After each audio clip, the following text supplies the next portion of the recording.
And we're live. Hey, everybody. I didn't introduce everyone and bring them all in. They're just all here. There's Cassie and Jason and Enzo and Side-Eye Guy. Oh, and Ron. And Ron. Oh, that's me. Now I know. Hang on, guys.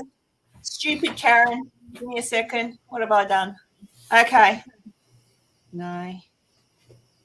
I'll turn that off. There. I think I got rid of it. I still had the YouTube thingy bob on. I know what I'm doing. Not. All right. Yes. So we're all here. So did you get a chance to watch the episode, Jason, or no? Nope. Oh, he's frozen. I was, all right. I Enzo. was getting ready for bed. Oh, all right. We'll get to bed in a second. I just wanted to I've spent a lot of time. There's tons more history on Waverly Hills I could have discussed, but I thought to myself, I don't know just how much people want to really know. Oh, that bloody cat. Every time I go live, she meows. But I did really, really delve into the stories. And remember when we went there, Cassie and Jason and Ron, and we got told the story about the records room. Yeah? Yes. Right. I'll listen to I left my recorder in there for a good hour or so. Nothing was on it. The records room, or at least what he said was the records room, was actually a cold storage room. So a fridge. Oh. Yeah. And according to the plans. So I'm wondering if that story is another invention or whether or not possibly later when it was so it didn't, that story, that certainly didn't take place in the Waverly Hill like the tuberculosis times. But I couldn't get, it was really hard to get anything solid on the Woodhaven geriatric thing. There'd be evidence, but it's probably court papers. So the only thing I can think of is maybe when it was Woodhaven, they took that room and converted it to a records room. Mm-hmm. That's the only thing I can think of. So I can't say that didn't happen, but given it was a cold storage fridge, I don't know. So I just kind of let that one go because I couldn't find enough to back up that it was ever a records room. Mm-hmm. The nursing one, I've looked at old pictures of Waverly Hills and I've looked, you know how we see all through Waverly Hills, those pipes, those rusty pipes coming down off of the roof. They were not there back in the day. They're obviously been put there at some later point. They've gone rusty though, but they were not there, or at least not visibly there. And they couldn't have been there because when you look at the old photos and compare, they're lower than what the ceiling was. Mm-hmm. So one of the stories about the nurse on the 5th floor was that she possibly tied herself to that pole, the pipes. Couldn't have because they weren't there. Light fitting, possible. But then, as I pointed out in the episode, after researching the 5th floor more, it was a really busy floor. Like there was really sick people up there. And one of the stories the psychic came up with, I'm like, there's no way. Unfortunately, there is just no way that story, as they've told it with, you know, the doctor and people grabbing her and doing that, it couldn't have happened. I mean, what did they do? Clear the whole floor for a good few hours? Like, it couldn't have happened. There's no record of it. I can't find anything. Oh, be quiet. I can't find anything.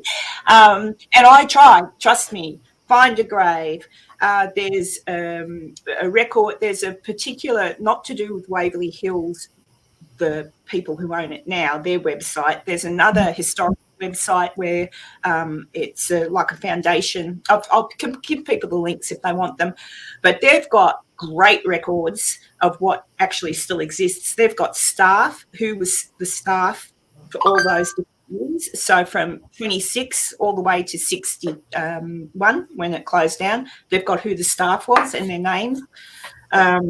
They've got a patient. There's another record of patients who passed away, although there's only 11 only 11,000 names on that list. So we know that at least 11,000 people died. There's questions around how many people exactly died.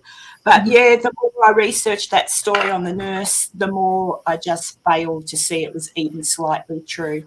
The one about the nurse jumping off the building, couldn't find anything on that either.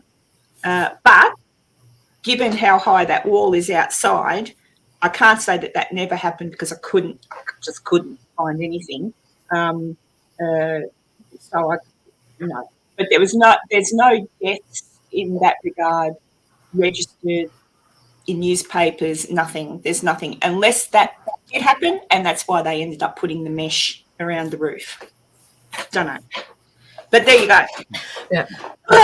Now I'll shut up. So I don't know. So Good what research, though. Yeah, it took me ages. Like, I've been working on this since I got back. Like, it's not like I went through the newspaper archives. I had to really dig deep to find that blog because I was trying to find out where that story came from, where the story about the nurse and the doctor and the, basically murder came from. And I found the blog.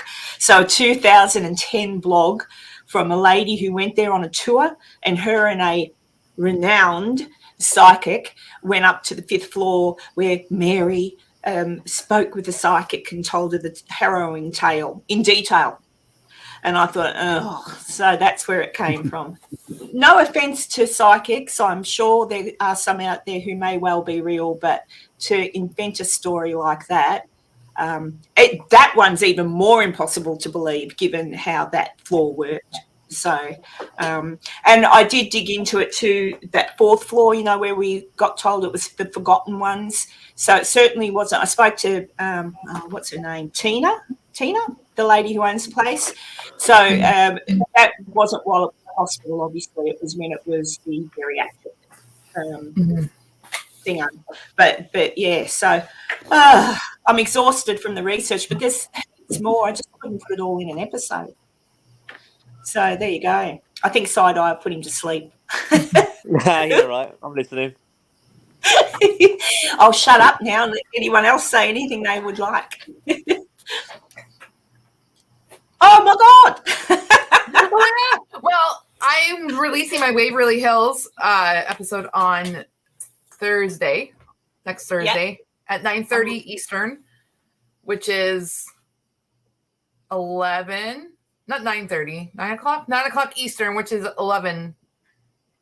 It's during the morning for me. Yeah. Yes, 11 in the morning. I'm excited to see it. Have you actually put it together yet, or? I haven't had time, so that's my goal this weekend, or not this weekend, but like Monday. And Jason, are you releasing Wednesday, or is that cemetery? I am, but it'll be a cemetery episode. Yeah, that's right. Yeah, so. Oh, yeah, Joe's in the chat. Hang on, what did he say? Nearest dropping off the building. Yeah, the nurse, you mean? I don't think it's true either, because I'm just saying I can't rule it out the way I could the hanging. That I could really rule out. Oh, there's the doggies. No, they didn't actually. I don't think they told us 60,000. The boy that showed us through was pretty good. It certainly was never. I looked up that too, so I researched that too.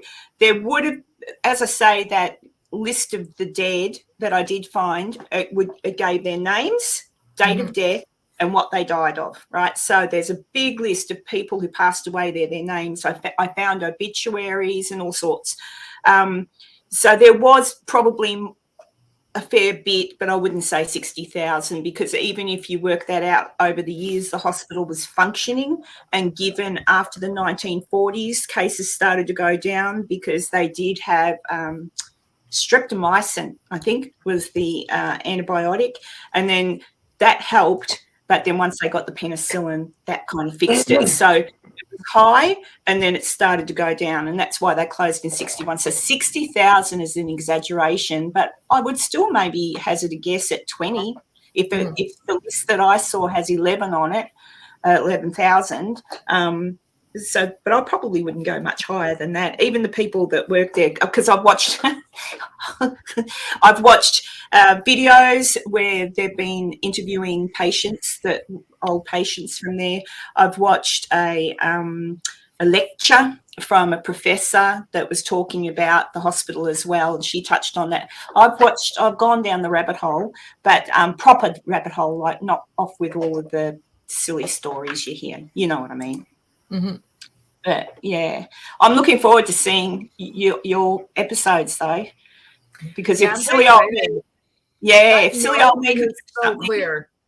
you got some too.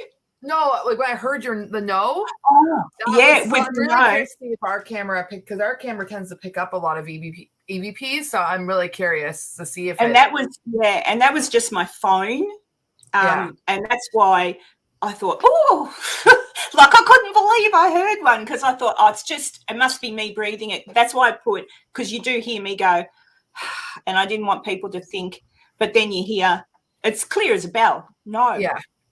And when you've got your headphones on, you can really hear it.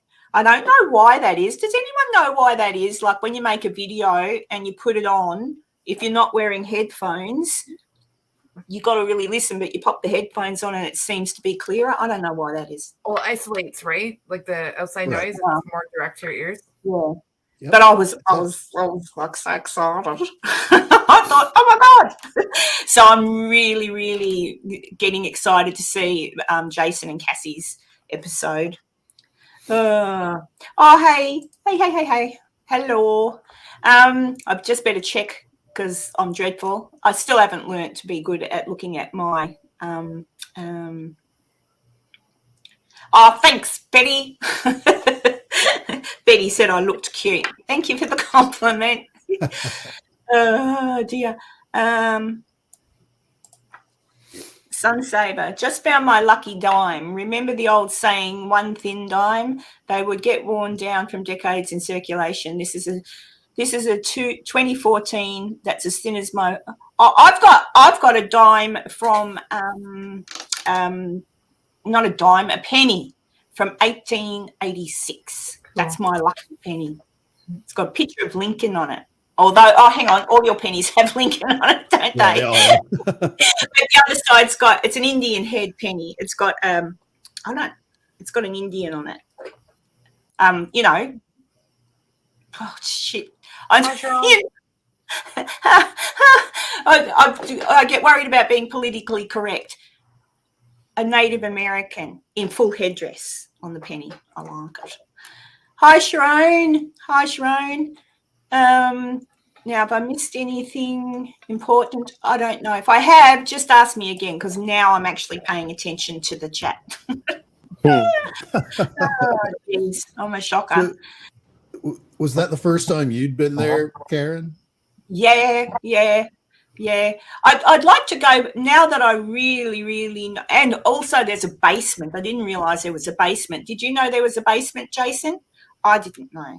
But it's but the basement is more sort of like the work area where there's crawl spaces, and it was more where the workers would go down to fix all the pipes and bits and bobs. So nothing really, according to the plans, nothing. It was just maintenance type thing. But yeah, so I'd love to go back there again one day, now understanding more. And that's why I think up on the 5th level, I think I got something on the 5th level too. I can't remember. Anyway, but now that I know more about that, and you wouldn't go up and concentrate on the not true story, go up and concentrate on the fact that you now know who was in those rooms and what was wrong with them, you probably more than likely bet you would be asking the correct questions. Mm-hmm. I researched Timmy as well. I don't know about Timmy. There were certainly little boys on the 3rd floor. There were brothers, Edward and I think it was William, 2 little boys that were up there, and they were brothers. One of them passed away. So I'd go more for Eddie than a Timmy. But yeah, it's just knowing the history now. I'd love to go back. I'd love to go back.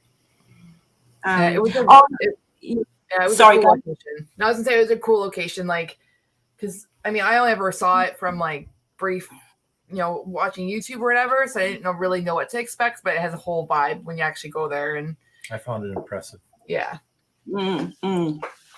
Yeah, and then I don't know what Ron and Jason got up to when they disappeared.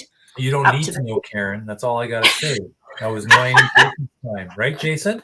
That will be on it. No. It'll be on Jason's channel soon. Yeah. Members only. Under level memberships. Let me So, see. Was this the first time for all of you? Can you see? Can you see that one? No, I there? had been there once before. Okay. Like a couple years That's ago. correct. That's correct, Daniel. Sharon, how are you doing, Jason? What's new? I'm doing good, not much. Lots Your of, lots of cemetery. working and hanging out. Yeah, hanging out with the kiddies. Yep.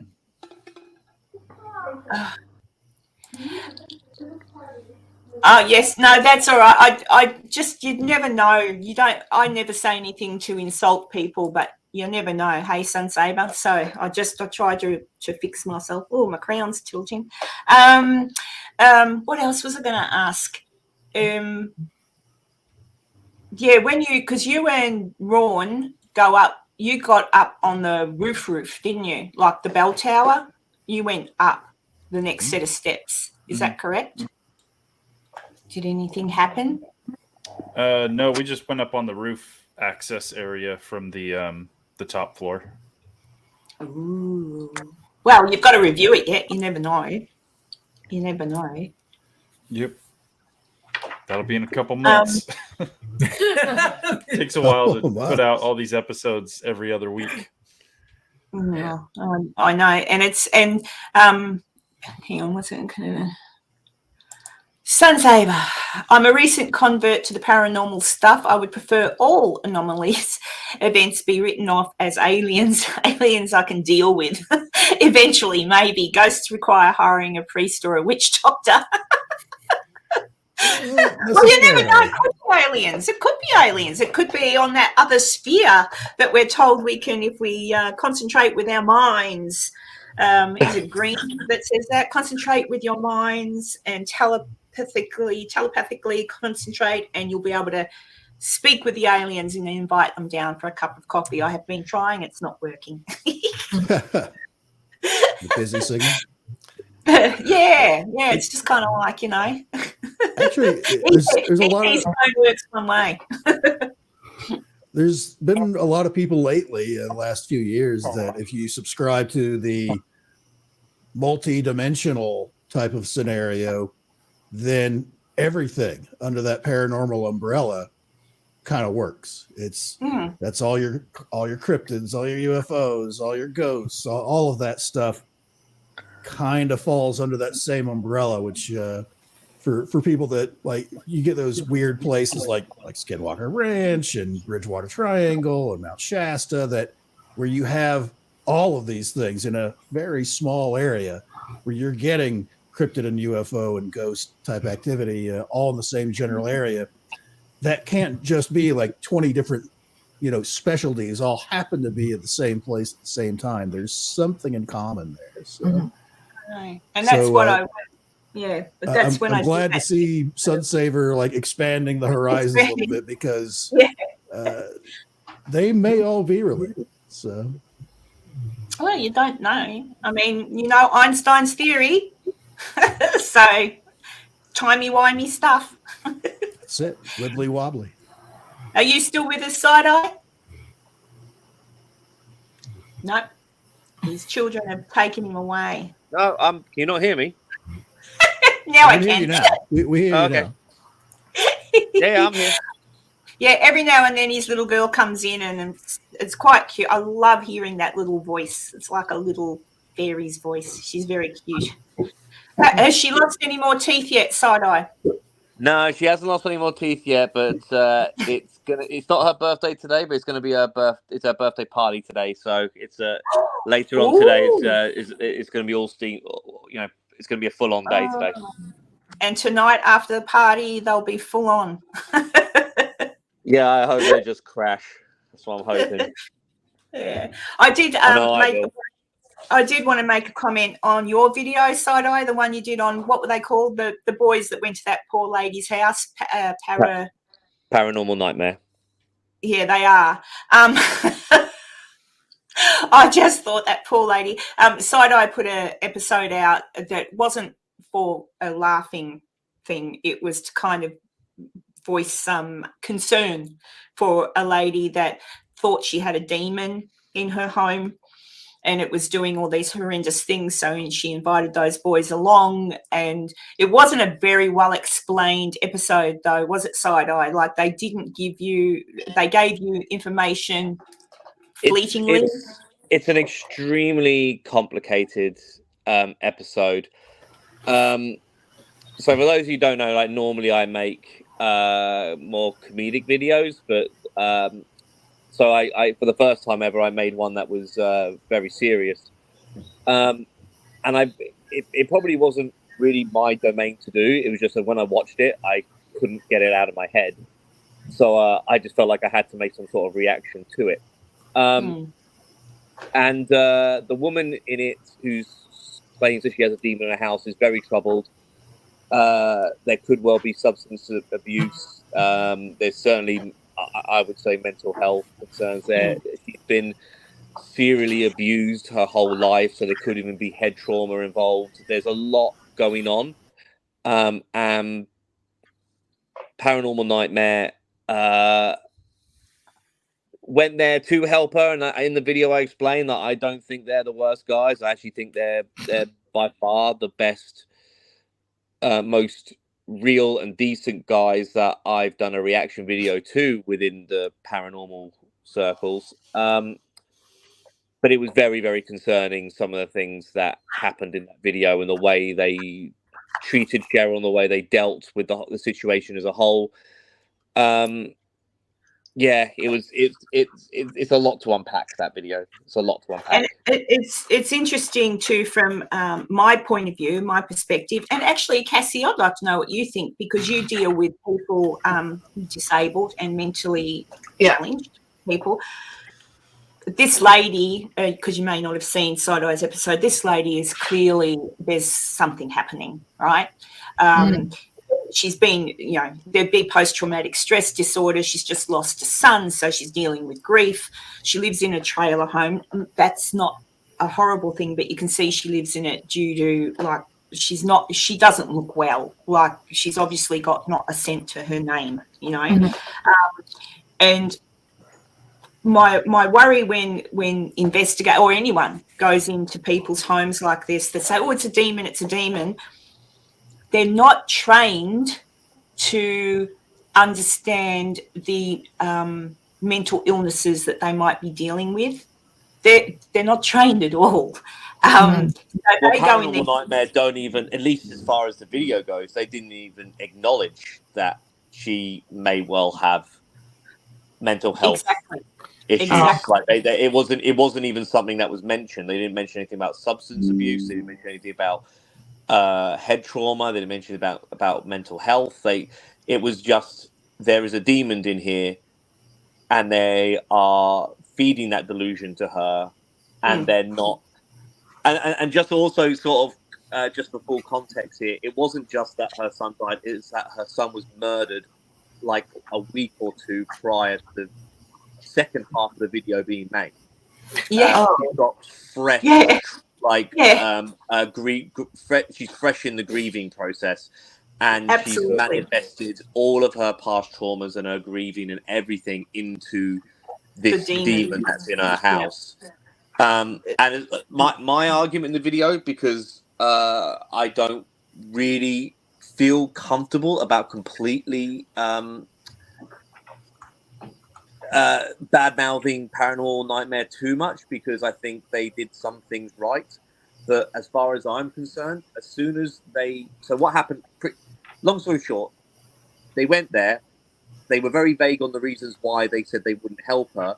I think it came out that her abusive partner, who was the man who actually murdered her child, between them when they came to and from, was in the house, and the Foreman brothers, who are Paranormal Nightmare, said, "We don't feel comfortable being here. We're going to leave." They don't explain that at the time, but apparently that is the reason why they left. So when they came back to the house, so there's a bit in between when they go back to the house where they call her, and then she says, "This guy murdered my son. He's dead now." Apparently, 2 of her children were murdered. The information that was put in the video is so vague, and I understand it to an extent because it's so personal that I'm not really criticizing for that. But where I stand on this is, as soon as they heard that her son died, the video ends. That's it. No more. You don't. It's not for YouTube anymore. It's not for the world to see. It's not for Paranormal Nightmare to make content or money out of. It's, if you want to help her, you turn the cameras off and you help her. Yeah. Well, that's what I thought too. Instead, they went right back in and continued investigating. And I thought, oh, seriously, she was in my opinion, she needed some serious help. The only thing I could think was sometimes, this is where I like Cassie's opinion, sometimes when people have delusions, like mental health delusions, normally you would try to pull them out of it and say, hey, no, blah, blah, blah, but that can agitate a person. So sometimes it's better to go along with the delusion and solve the issue within that delusion. So by them, blessing her and doing all that sort of thing and ridding her of the demon, you could see that there was relief in that when they had finished. So although they've played into her delusion, and I believe that's what it was, she's it's helped her a little bit. But that's when they should have stepped back and gone somewhere local to see someone, or even asked her, who's your doctor or something, and just gone and given a hey, I know it's none of my business, but you might want to check in on your patient. And that's all you need to do. That's not considered, but instead this poor lady's still out there dealing with all of this. And so it was a disturbing thing for me to watch. And it also educated me on the fact that sometimes people have to be really, really careful. If you're going to do an investigation in someone's home who says that they're being rattled by a demon or whatever, just careful, tread carefully. So, is that a child with you, Side-Eye? No, no kidding here. Just there's something malfunctioning on my phone here. Sorry. Oh, I'm on my phone. Oh, that's fair enough. But Sorry, yeah, you did. Something just went hits up there. I don't know what that was. Oh dear. And I see Sunsaber. I've been reading your comments, Sunsaber. So have you got, from what I'm reading, you say that you've got something in your house making things move. I think that's what you're telling people. It's a rat. It could be a rat. I always say that. I annoy everybody. Oh, it might be a mouse, or it could be a rat. Could be a bat. This is why I'm not sure if anybody's going to do residential. Yeah, Joe. Yeah. It's true. Like if you're going to go, it's one thing to go to a place like we did and you get told a story and you see what you can find. But when you go into someone's home and they're telling you those things, you don't know anything. It might be that they genuinely think the house is haunted. That's an easy one, I guess. But when you're dealing with people, oh, I'm getting scratched and oh, in the middle of the night, I see it there, I'd start thinking, all right, I'll have a look around, but I'd be worried. I'd probably step away from that because people do have mental health issues that can make them think things are there when they're not. And I was married to someone with bipolar and schizophrenia, so I've seen aliens in a tree. I haven't, but I have. Yes, I can see them come down. So it's amazing what people that aren't well can see. I mean, I didn't see any aliens. He swore they were there up the tree. They were trying to take him and in his pajamas. But I'm just saying you've got to be careful. And that's what led me to study mental health and go down that path a little bit. But yeah, so what do you reckon? How do you handle it, Cassie, when you come up with, I mean, if you had that, you would have had something happen like that with work where you had to sort of... A bit. I mean, we have two clients that are, sometimes you just have to go with the flow with whatever, and then like there's no point. I mean, like there's no point in trying to convince them otherwise. So, but you just do what you have to do, and then address it later. I mean, I'm not saying that everybody imagines ghosts or anything. I'm just saying you've got to be careful because you don't know the person's mental health background. And when you're going into a residential case, I would never do anything like that. But when you are going into one, you also don't necessarily know the person. So you know, it could be all nice and on the outside, and you could be walking into a bloody axe murderer's house. Just saying. You've got to be careful. You don't know. I've only done a couple residentials, but like the one time... but they were people, your family, weren't they? Oh, my parents, and then that residential that we did, that was it was a house being sold that they had undisclosed location. Yeah, well, you can tell it's a house. Yeah. Bye, Kazza. Yeah, it's I'm not going to tell you where. I'm just saying it's an undisclosed location, but it was a house. We helped clear it at the end, and they've actually had less activity. So I don't know if they sold the house yet, but probably. Oh, probably. It was a beautiful house. It was $1 million+, but anyways. Was it a really old house? Yeah. Yeah. Whoa, you should have brought it. No, 1.7 million? I don't think so.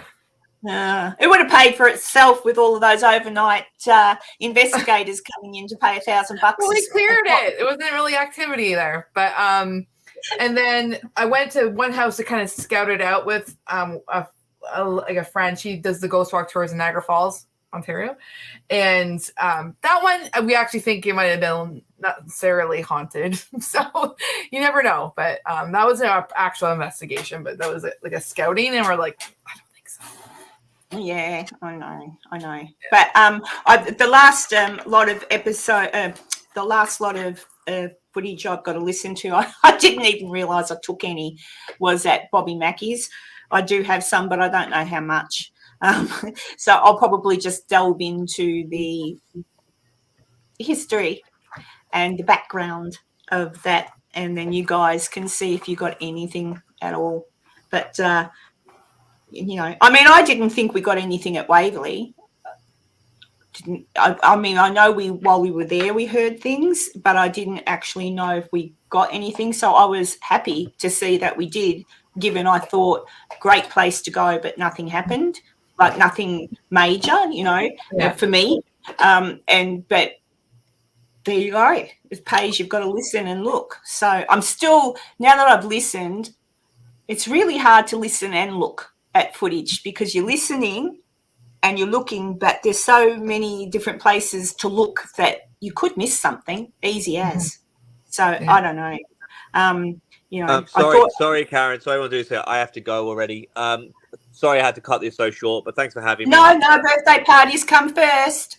Cheers. Thanks very much. All the best, everyone. Thanks very much. No worries, mate. Bye. Bye. Yeah, Side-Eye just lives up the road from me. So there you go. So it's beautiful here today. The sun is shining. It's warm, but not hot, just beautiful. A spring day. So there you go. But yeah. So yes. So anything you want to add, Jason? Anything coming up for you or anything aside from going to bed? Yeah, I'm going to bed here shortly. So I'm gonna bow out here in a few minutes. That's okay. I gotta be up super early, but yeah, no, we've got our Waverly Hills episodes starting up. Generally, the way it works is me and Cassie will alternate weeks when we release. So she's going first this time. She'll have her episode next week on Thursday, and then my first episode will be the week after on a Wednesday. And then, but this week I have another cemetery video coming out. It's part 2 of my Bellefontaine cemetery walkthrough. It's a massive cemetery, so I had to split it up into 2 parts, even though I barely scratched the surface of that location. And then we have some behind the scenes stuff coming up soon too. Hopefully this Dreaming weekend. I think either tomorrow, probably more like Sunday or Monday. Okay, I'm like, do Sunday because tomorrow is our anniversary. Yeah. Married 17 Oh. years. Yeah. Congratulations. So anyways, but tomorrow night. Guys. So we're actually going away. We're going to see a Ron play. already Ron already said he was going to come and do a live stream with me tomorrow. So I don't. No, So- we're actually so going to he's- play. Who's looking after the children while you get away for the anniversary? My dad. His dad. It was kind of, I Gonna realized lock I him in the had the basement. Sunday off and I only work till 1 tomorrow. I work 7 a.m. to 1. So I thought by a miracle I had Sunday off. I don't expect that ever. So then, so I've already booked all my time off. So it was a fluke and I'm like, let's go away. So we're going to Stratford. It's a little town. The hotel we're staying in, I'm pretty sure is haunted. I'm not going to investigate it though. Like we're not investigating. For So a change, guys. Isn't that a shocker? Wow. but the hotel though was like really expensive. It was like $400. What? Yeah. I didn't know that. I didn't know that. He's like, no, now we have to Better make investigate. it We need to worth get it, some money Ron. back. So, but yeah, no, it's We could have gone Price off the scared hall him. for that. Jeez That sticker Louise. shock scared him worse than a ghost. I know. well, it's like a boutique hotel. Like it's an old It's hotel. very swanky, guys. So I'm pretty excited. Better put on your clean T-shirt, Ron, before you go in there. yeah. Oh, right here. This is it right here. This is my T-shirt clean and shirt. monocle time. Yeah. Bought in the beer case. But then we're gonna go see a play. It's called there's a very popular theater production called Stratford Festival, which is like it's not like a festival. It has multiple theater locations. Joe. Anyways, it's like fancy theater, kind of like Broadway-ish, but not like. Anyways, You see Joe's comment. I'm ignoring it for a second. She's trying to ignore it. So I Sorry. haven't. Heather. Sorry. Oh my God, you've got your Heather's in the hairdresser. So, It's very but red we're gonna- here. Oh, sorry. I'm at La Furacha Hair Design. La Futura, is it? La Futura Hair Design, Hair Studio. Look, And and this there's is your Roberta, hairdressers in the background. my hairdresser, yes. Or hair stars. Where are we? Hampstead Gardens. Go check them out because she does a beautiful job. They both do a beautiful job of my hair. That looks great. It will look great. Cassie Well, knows. it Cassie will. knows we've done all the time. Oh, I've got, so I'm just popping in to say hello. Hello. Oh, thank you. Hello. I'm not allowed to be too loud because Oh no. it'll disturb the other patrons. I'm just popping in to say good day Okay. and pop out again. All right. Pop back in when you've done your hair, when it's finished. I will if you're still on. Oh no, in Oh, I might character not will be, be. but we'll see how I go. Otherwise, just send me a picture. Yeah, I'll go online when I get home. All right. Love you. Okay, love you. Bye. Bye. So, but we're going to a play.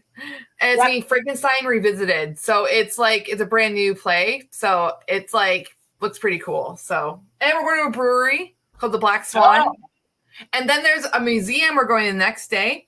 There's a Justin Bieber exhibit. There is because he's from Stratford. What? Ontario. How you going?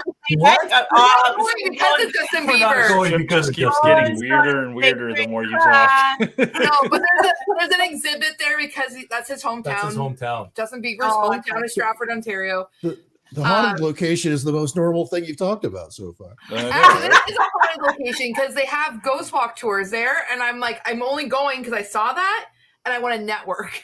So I'm gonna be like, and it's only 2 hours away from us. The truth comes out. It's like, Yeah. hey, Yeah, it's all of our a sudden- anniversary. Our It's been this many anniversary. years. It's gonna be so much fun and romantic. The only reason I'm going here is because they have this ghost walk tour, and I No, want. the museum, not the hotel. Yeah, you got it, Because- Jason. You got it. No, we can skip the hotel or skip the. Oh, now we're skipping the hotel, guys. Hear that? We're skipping the hotel. not what I and we're meant. doing a haunted walk.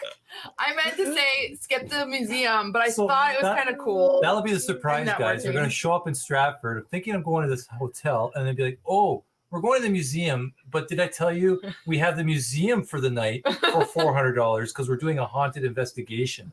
We're not actually staying at the hotel." No, that's not it Yeah. at all.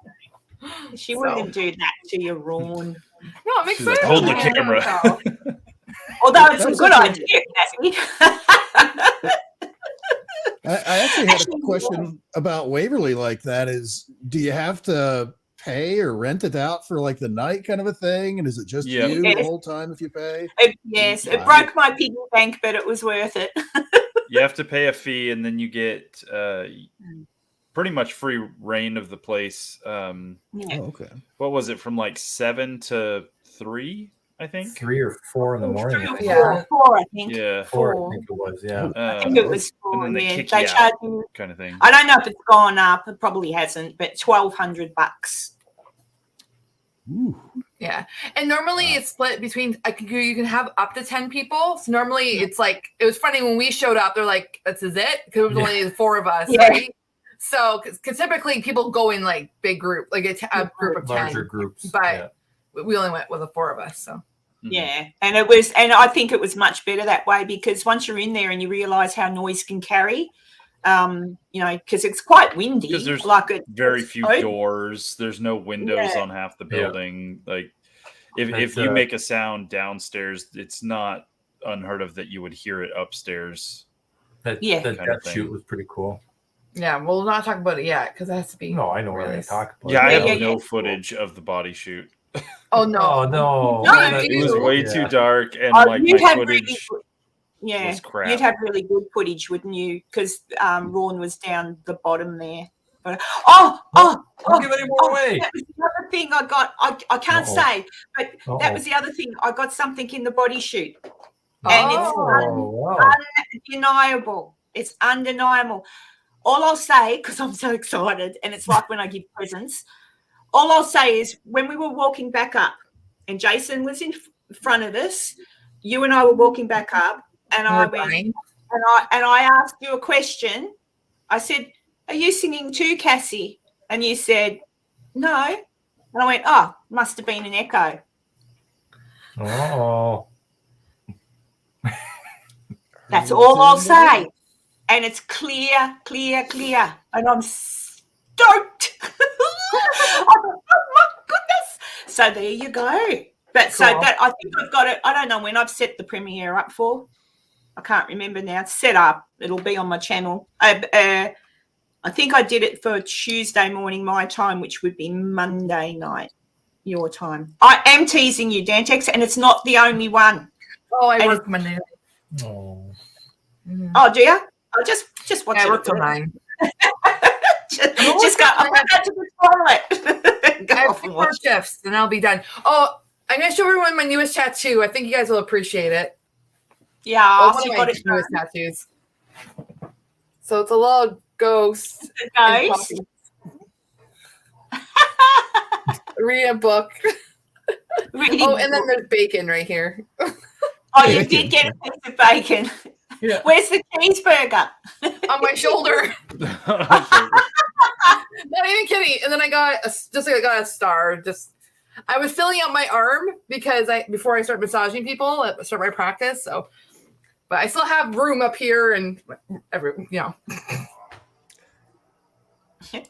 Tanya, I think we've got a fair idea of what you're saying. I know I gave it away, but you've got to hear it. It was. I'm just so excited. That's cool. So excited. So I really am, because I really kind of thought it's the first time I've ever got anything. Well, I can't say. I'm just excited. It's exciting when you hear stuff like you must have been like I am now when you got that EVP at that place where they mimicked you. Like, Yeah, that one. Well, you actually hear me. So when I did the voiceover, right, like after that's in the moment of me watching back. So like my Yes. voice is like I was like I couldn't even form. I'm like I don't even know what this is. Like that was me in the moment after listening. So, and then the second part, because then I went back and I added in that the museum curator was like in the bottom, so separate room to make sure people knew. But the first bit of the voiceover was me in the moment afterwards. So that's how I was shocked. Because I couldn't even, right? Remember, I was like, "You have to listen to this." Yeah, no, you were pretty. Excited. That was crazy. So, but it's kind of like you go through this thing, and I mean, you guys have been doing it for years. You and Jason have been doing it for years, and it's still exciting when you find stuff. But for me, like I'm still skeptical. Like I truly want to believe, but I'm still skeptical as how it happens and what that might really be. But then when you hear things like I've heard, and it's Tuesday's episode that is the one that's got most in it, you think, well, what? I know what I'm hearing, and it's clear. Like it's an A. It's not a B or a blah, blah, blah, blah. It's clear. And I'm like, how? Like it's like how? And I'm excited. And I'm excited because I'm sort of thinking, well, it is real, but how? yeah. Like it's just like I still don't know how, but I'm very happy, Enzo and Jason and Cassie and Ron. I can tell. I know, I'm really excited. I'm like a little kid. This is what I get like at Christmas or when I give people presents. I get so excited. I'll buy someone a present. It could be your birthday tomorrow, and I'll go out and get your present today, but I can't wait till tomorrow, so I'll come and visit you today and say, open it now. That's why I couldn't leave the episode for another week because I was too excited. I want everybody to see it. And then I'll have nothing for a couple of weeks. But it's exciting. It's really exciting. And it's yeah, so I don't know. And I'm kind of happy too that I've been able to rule out at least one story about that hospital.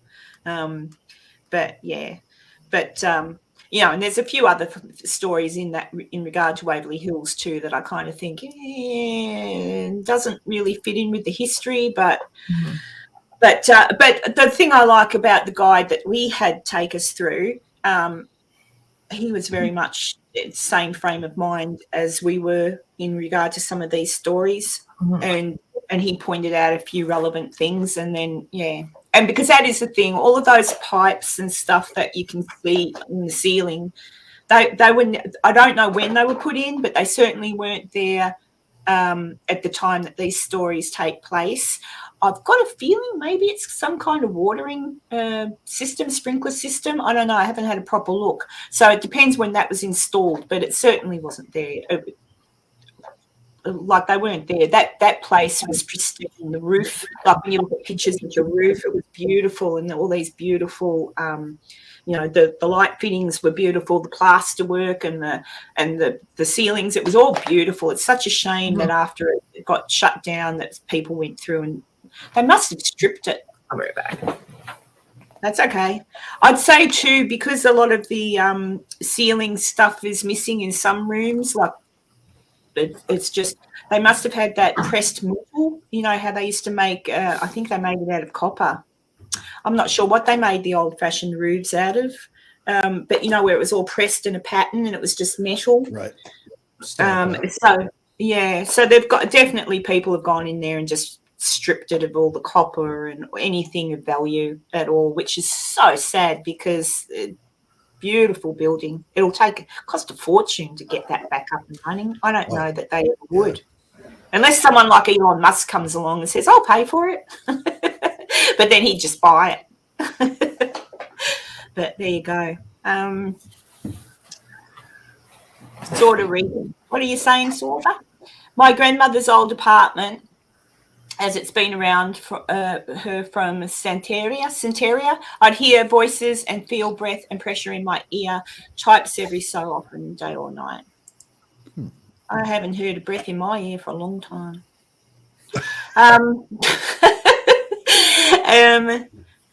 Betty, night. I keep forgetting it's nighttime for all of you. The sun is shining here, so it's a beautiful day. I'm looking forward to going outside again. And what have you been up to, Ron? Just work. Yeah, and getting your back tattooed. Yeah. I got my back tattooed. Yes, I did. Yeah. Have you ever thought of getting one of the kids to draw a little picture on you while they're little, like I love mum or something, and getting that tattooed over so that when they're big and they're giving you the shits, you can say, look, once you said you loved me. You used to love me. Yeah. I don't know. I mean, we have both of us have our kids' names on us already, so I don't know. It's Sam. Yeah, I don't know. I kind of, I would never get another one. That one I've got is enough. But yeah, that's what I always thought of. Same as when I say to my kids that are older now, would you please just draw me a picture and say I love you, Mum, and put your handprint or something on it. They never do, and it's the cheapest present you could ever make someone, but it means a lot. What's Loz saying? If it was Melbourne, Waverley Hills would be sold to developers and turned into fancy. Yes, Loz, just like they did with the prison, assholes. Honestly, yeah, Melbourne. Australia is pretty good at putting things on a heritage list if you're quick, but we had a prison here called Pentridge Prison, one of the old-fashioned ones, the big blue stone prisons. Ominous and huge, and had a big history to it, but of course it got shut down as a prison. I can't remember what year. I'll hazard a guess. I'd say the early 90s, late 80s, probably early 90s. It got shut down and was no longer a prison. So developers at some point got their filthy little hands on it, knocked down half of it, like all this huge historic place, knocked down half of it, built apartments and sold them off, and now it's just a gaudy tourist attraction. And I think they've actually turned the old prison part into a B&B of some description. Just disrespectful, stupid. Keep history alive. Yeah, that was my Karen rant for the day. That'll do. Tanya, fair income, you're cheeky. Ominous and huge. And then Sam says that's what she said. Yeah, thanks, Dee. 1997. Yeah, I knew 1997 they closed down. Wow. It is all about the money, and it's a shame because some of these places, they just don't build them like that anymore. Nope. Oh, did I tell you guys? Hey, you guys, when I go to Virginia City in November, my friend there, Janice Oberding, is going to take me to the what do you call it? I was talking about it the other day, and I called it the Nevada State Prison. Oh, cool. Oh, yeah. She's going to take me there. And I'm like, oh, cool. She said, we'll investigate and stuff. I went, oh, okay. So that'll be cool. But, yeah, because she said, I'm going to take you to Carson City and the old – I thought she said I'm going to take you to an old jail in Carson City. And I said that, I think, to Joe, and he's gone, I don't know, old jail. And I'm like, oh, I don't know. It's probably, I don't know. And then someone else pointed out, are you sure you don't mean the Nevada State Penitentiary? And I'm like, I don't know. So I went back into a message and figured out that's what it means. Because I just thought I was going to some little old jail in Carson City. But there you go. Cool. So, yes, I'm excited about that. But I'm just more excited about going back to Virginia City and seeing my friends. But, yeah, I don't know. A whole month. I thought I won't know what to do with myself, but I do. I do. I'm just gonna have fun because it'll be my last. For a whole month. Wow. A whole month. Yeah, I'm staying at my friend Connie. The girl. She's like that. The lady that cleans the Silver Queen, Connie. I'm staying at her house. And then Taylor, I'm going up to stay with Taylor Hamby for a few times. I'm going to hang out. I'm going to go to Sutro Tunnel work day with Taylor. And, I'm just going to just have fun. I'm going to just be, just have fun. Yeah. Arden. And I will not feed the wild horses. No, I won't, Tanya. Arden, she's closer to Hinsdale. Oh, and she lives closer to us now. where's she living now? I know, Arden, where are you now? Are you Whitby? I can't remember now. She moved. Oh. So, but Hinsdale, I want to go back. That was, Yeah, I'd like to go back. yeah, I want to go back. Yeah, the Hinsdale, I saw, was it Crow? Yeah, Crow reacted to some psychic in the Hinsdale house. Every room was like molasses. And I'm like, you're right. I mean, outside, there was something going on outside. Yep, Like, outside, I truthfully, would be. I mean, I got rushed by a ghost I outside. don't know. To be honest with you, I slept most of it, so That was before I Virginia slept, I City. slept on the couch. So, but it's because for Virginia City, so he was just along for the ride. Me, Hey, I got Yeah. to meet Leslie and Kathy, who are great I know, people. So, I know. So it was good. Yeah. But then me and Reese got rushed by a ghost. Levy runs out to beat up a thief. Thought it was a human, but it was a ghost. Reese swore a lot. It's funny. But I want to go back because at the outside, I want to spend like more time outside. Hey, Like, Loz. Look what I got. They're Sutro Tunnel nails. Hmm. Look at them. They're very good. It's Square just that, heads. Loz, Yeah. yeah. So they're pretty cool. So I've got a part of the Sutro Tunnel. I might bring back some more. and Yeah. Dantex, yes, I think the outside is more, the land is more active. Wasn't it because Yeah. of the indigenous? Yeah, and people? yeah, and I've heard other people say that too. I think it's just more the fact that the house is built on some land that is questionable. But that night, like that episode you did, Cassie, you definitely got a fright from something, and off you ran. Yeah. Off you ran. I know. I've never run. I just, well, it's on camera. I'm like, I'm going to run now. And I just booked it. I literally said it out loud and just booked it. I've never run at an investigation. And there's me sleeping on the couch. Yeah. So, but when you hear something run up to you, like, and there's nothing there, like, my brain was like, what? And I just, like, I'm going to run now. And I just ran. Yeah. And She's and been then so running we ever get since. And then we got closer to the house and then said, and the EVP was like, what did it say? The EVP said, it's me or something like that. So, like, yeah. So I don't know. it was probably, I can't remember what you were saying before it rushed you, but you were probably saying, is anyone here, is someone here wanting to talk to me or whatever? You were probably asking a question like that and it's, oh yeah, I will.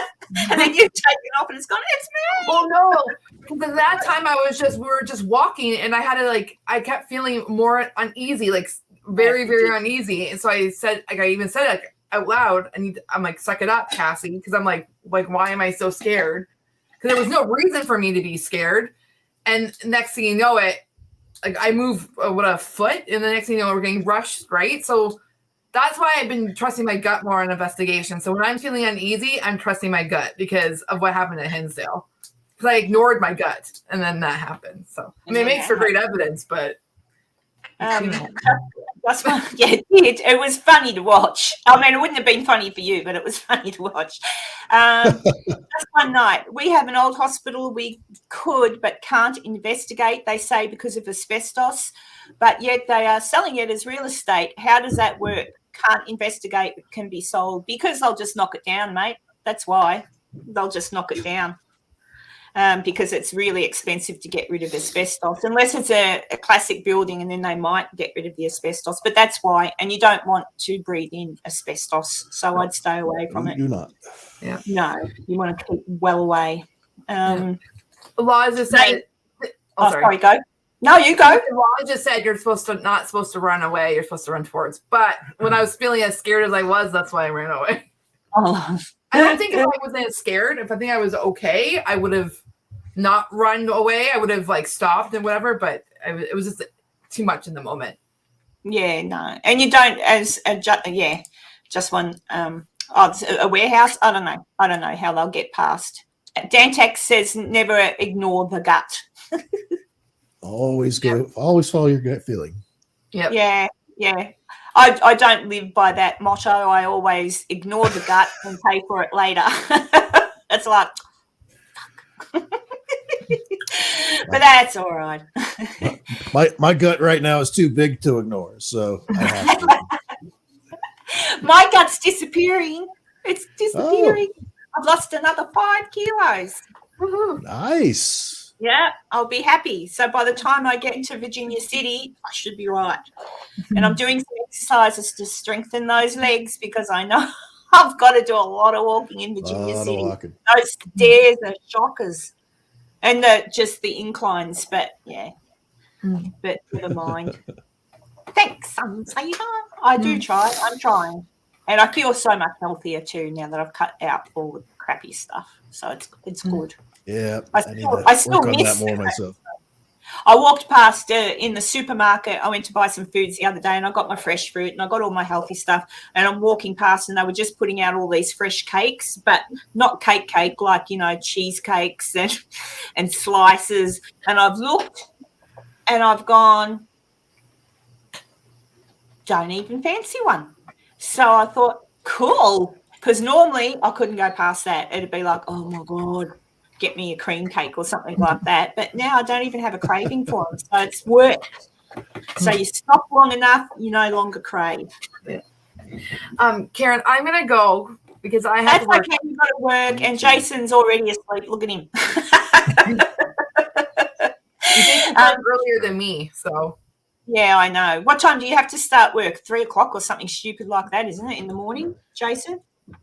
Yep. Yep. Wow. So it's- okay. It's stupid. It's very stupid. Yep. Like I have to be Yeah. up by 3 and then get all my stuff together and get off to work, and I should be off at like noon, but like waking up to get to that really sucks. Yeah. Well, think of the money. That's all I can say. Okay, I'll Hey, see that money.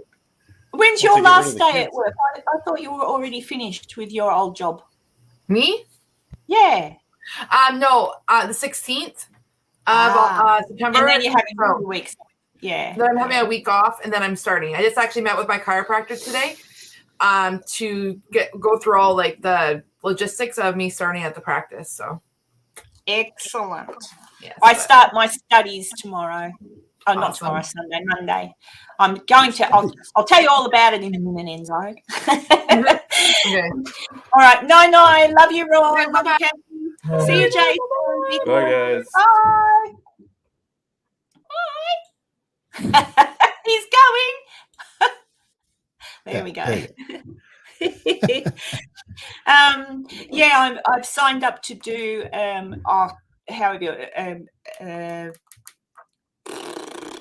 yep, I can remember what I've signed up for. Crime psychology, crime or forensic psychology. Yeah, like it's not going to get me a job or anything like that. But I've already done counselling, so I'm a qualified counsellor, and even that I don't do as a job, but I'm qualified. But I thought I was watching. What was I watching? Oh, someone was talking about a serial killer or a murderer or something, and I watch true crime stuff all the time. And I thought, what else could I learn? And I thought, what about if I try and learn how their little minds think? So that's what I'm doing. So I'm going to do that now. But yeah, so because I've got to keep my mind, like that's why I like doing all the research on these haunted places, because I enjoy it. It makes me think, and I've got to get in and look at things and read stuff and watch stuff and like so I thought, well, this could be interesting too. So I'll do it. That'll be something. I don't know how long it'll take me, but I'm going to do it. But there you go. Little Dantex. Bless who, Dantex? Me? Or have I missed something in the... Oh, Loz. See? Jason and Cassie go, and Loz, she just pisses off. Oh, fair dinkum, Loz. You just wait till I get down there and find you. I am coming Sorry, down. we're not entertaining enough for you. Yeah, Loz. Love you, Loz. Have a good day, mate. Yeah, what's going on? Is there fires or something in your area, Enzo? Well, this time of year is we're heading into fall and all that, so some of the farms will cut what's left and set fire to the fields, kind of a thing, to kind of clear them off for next year, kind of a deal. And, Oh, okay. Yeah, we do burn just- offs here as well. It's yeah, it's stinky. been a little smoky in the area the last couple of days, and been wreaking havoc on my sinuses and stuff. So Oh, I think I've misunderstood Loz. Loz isn't going. She was saying goodbye to Jason and Cassie because everyone else is doing it too. And I'm thinking either everyone's bailing ship on me or wait a second, Karen, don't be so paranoid. Loz is still here. So how long ago was it that you were at Waverly Hills when you filmed all that? footage? In May. It's in May. Yeah, so not long ago. What's that? May, June, July, August. Geez, only 4 months ago? Yeah. But I know I was saying it before that I was all excited and stuff, but I am excited because when I watch other people's shows and they hear bits and bobs, I kind of go, yeah, maybe. Yeah, like, you know. But I know that I was there, and I know that in the moment, in that time, I know we didn't hear a frigging thing. There was nothing. Like, and I kind of thought, oh, nothing's happening. Like, that's how I thought. Nothing's happening, you know. Like, we heard things with our ears. We heard things, as you saw when I was with Jason. We heard things. But I thought, oh, well, we probably didn't get that on footage or, you know, that's okay, Loz, I love you. But yeah, I kind of thought, oh, well, we didn't catch it, but we did. And because I heard it, I've caught it, it's on my camera, it's my, like, I can hear, I know it's not fake. I know it's real. Right. What it is or how it's happening, I don't know, but it's real. So that's why I'm happy, because it's just for me on my personal sort of journey towards what I want to find out. It makes me think, well, something, what it is or how it is or how it happens. Absolutely, something was there. I just don't know how it was there. So was it a ghost? Was it another dimension? Thank you, Mr. Einstein. Was it, you know, it wasn't anyone else. So I don't know what it was, but there you go. So I'm looking forward to, because I felt the same way when I was at the next location, I'm looking forward to listening through anything I might have got there. Because that could be the thing too. Maybe when you're somewhere and you think, oh, you know, nothing much happened, you could be wrong. So I don't know. So I'm sort of a bit excited.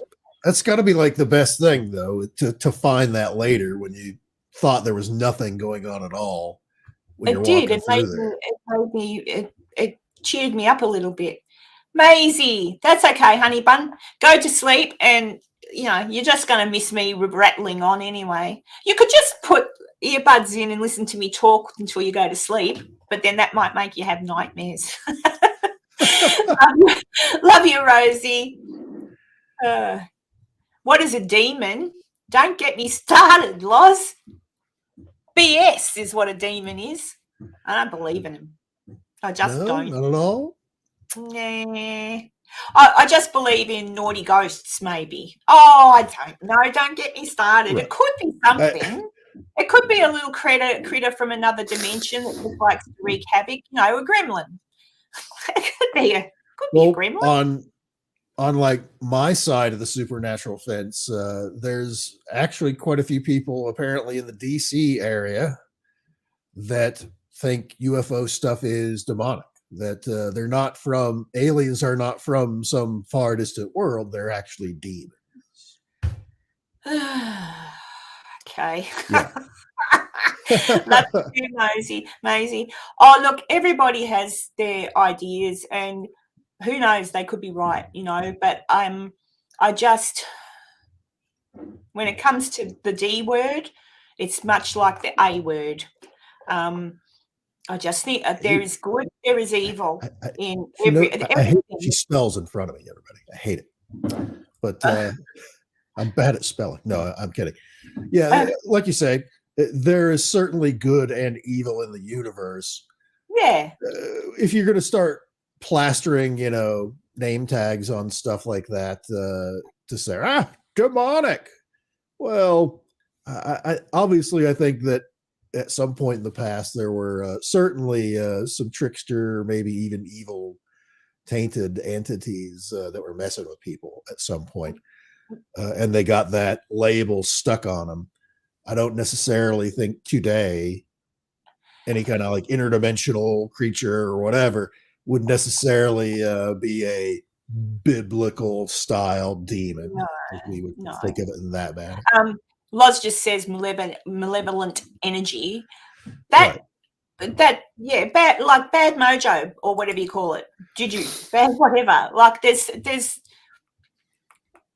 like, all right, I'm not going. It's kind of like I'm in a great mood today.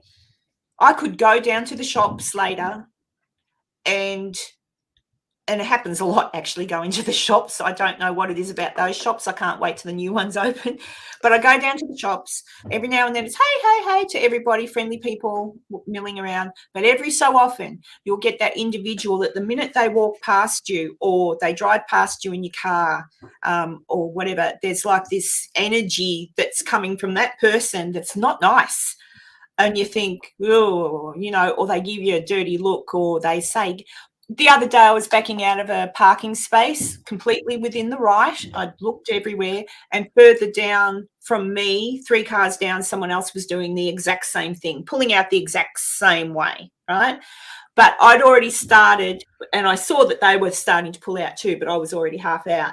Well, they sat on their horn, drove right up to the back of my car, so I was already out. And I'm like, what are you doing? And they're going, give me a bit. And I'm like, oh. So I drove off and went around. And as I was driving off, the female in the car got out and said, you stupid effing mole. Mole? Mole. That's a word for SLUT here in Australia. And I'm like, what is wrong with people? And that actually upset me for the rest. Not because she called me that, but I just thought there was no need for that because I did nothing wrong. But it just shows you that people are just shit. Some people are just shit. Like, right. Be it how they've been brought up, be it, you know, what, I don't know. There's just good and there's evil. And they weren't evil, but mind you, I probably wouldn't have wanted to stop and say, what did you say? It would have been on. You know, she would have been someone who'd come over and attack. And so that doesn't mean he's a demon or anything like that. It just means there's good people and there's bad people, and there's people that sometimes I want to mist them, Loz. I made a joke one day and said, can't someone just invent a mist that when there's a person like that, you just go and they disappear. They're gone. No trace of them ever again in the universe. Just nasty, nasty, nasty. All the nasty people, just a mist, a magical mist. You're disintegrating people. Yeah, basically. I'm so nice. Maybe you shouldn't come to America where we have devices where you can legally carry that could kind of do that. So. Oh, you're talking about mace or whatever. Is it mace? Is that what it's called? I'm not. Oh, you mean like a gun? Oh, yeah, no, I could never do it. No, I just mean like, you know, whoa. You just a second ago said, I want something that's going to turn somebody into a mist so that they're gone. Yeah, but that'd have to be a whopping big, you know what? I don't know. No, I just mean like a magical spell, you know, abracadabra zippity zap. Off you go. You're still killing them. No, I'm just sending them into another universe or dimension. I'm not killing them. I'm just, all right, I can't do it, but one of these gods could. You know, there's 3,000 gods in the world. Surely one of them could put their hand up to get rid of the nasties. Oh, dear. The one that owes you a favor. I'm not a murderer. Hang on. Sunsaver says it might be a doable with a nanotech microbots with chemical weapons and flesh removal equipment. Oh my God. Yeah, that sounds rather horrific. Well, the flesh part we could probably figure out right away, but there would be a pile of bones afterwards. You'd have to deal with that. Sort of Rican says send them out to the alternate plane of lost socks. Yeah, where That's do right. all those socks go? I Throw don't them in the know. dryer. That's what's on the dark side of the moon. Yeah, Speedo's got that spray, hasn't he? I should get some too, but that would be copycatting. No, I won't copycat. You call it copycat in America, don't you? You know where someone copies what you do? Yes. Yeah, Yep. copycat. Oh, goodness. Yeah, but I've had a good week. I've got my house under control today. I've built my cat home. So my pussycats have this big garage, which they can come into at any time. And then out of the back of the garage, I've built a big cat enclosure that they can walk through all the jungle because I'll put plants in there. And then from there, there's a tunnel that goes down to another little enclosure that they can sit in during the day. So they're pretty spoiled. Can't let pussycats go outside. They'll kill everything. Pussycats are adorable, but they are murderers. They are. They are. That's what they do. They're designed for. Sunsaver says she wants a wormhole generator. Tosso, sorry, shits down the time tunnel. Yep. Off to the Yeah. other dimension with you. I don't know. It's just kind of like we all have our days where we get cranky and might yell at someone, but I would never. Oh, hang on. That's a lie. I might. I think I have.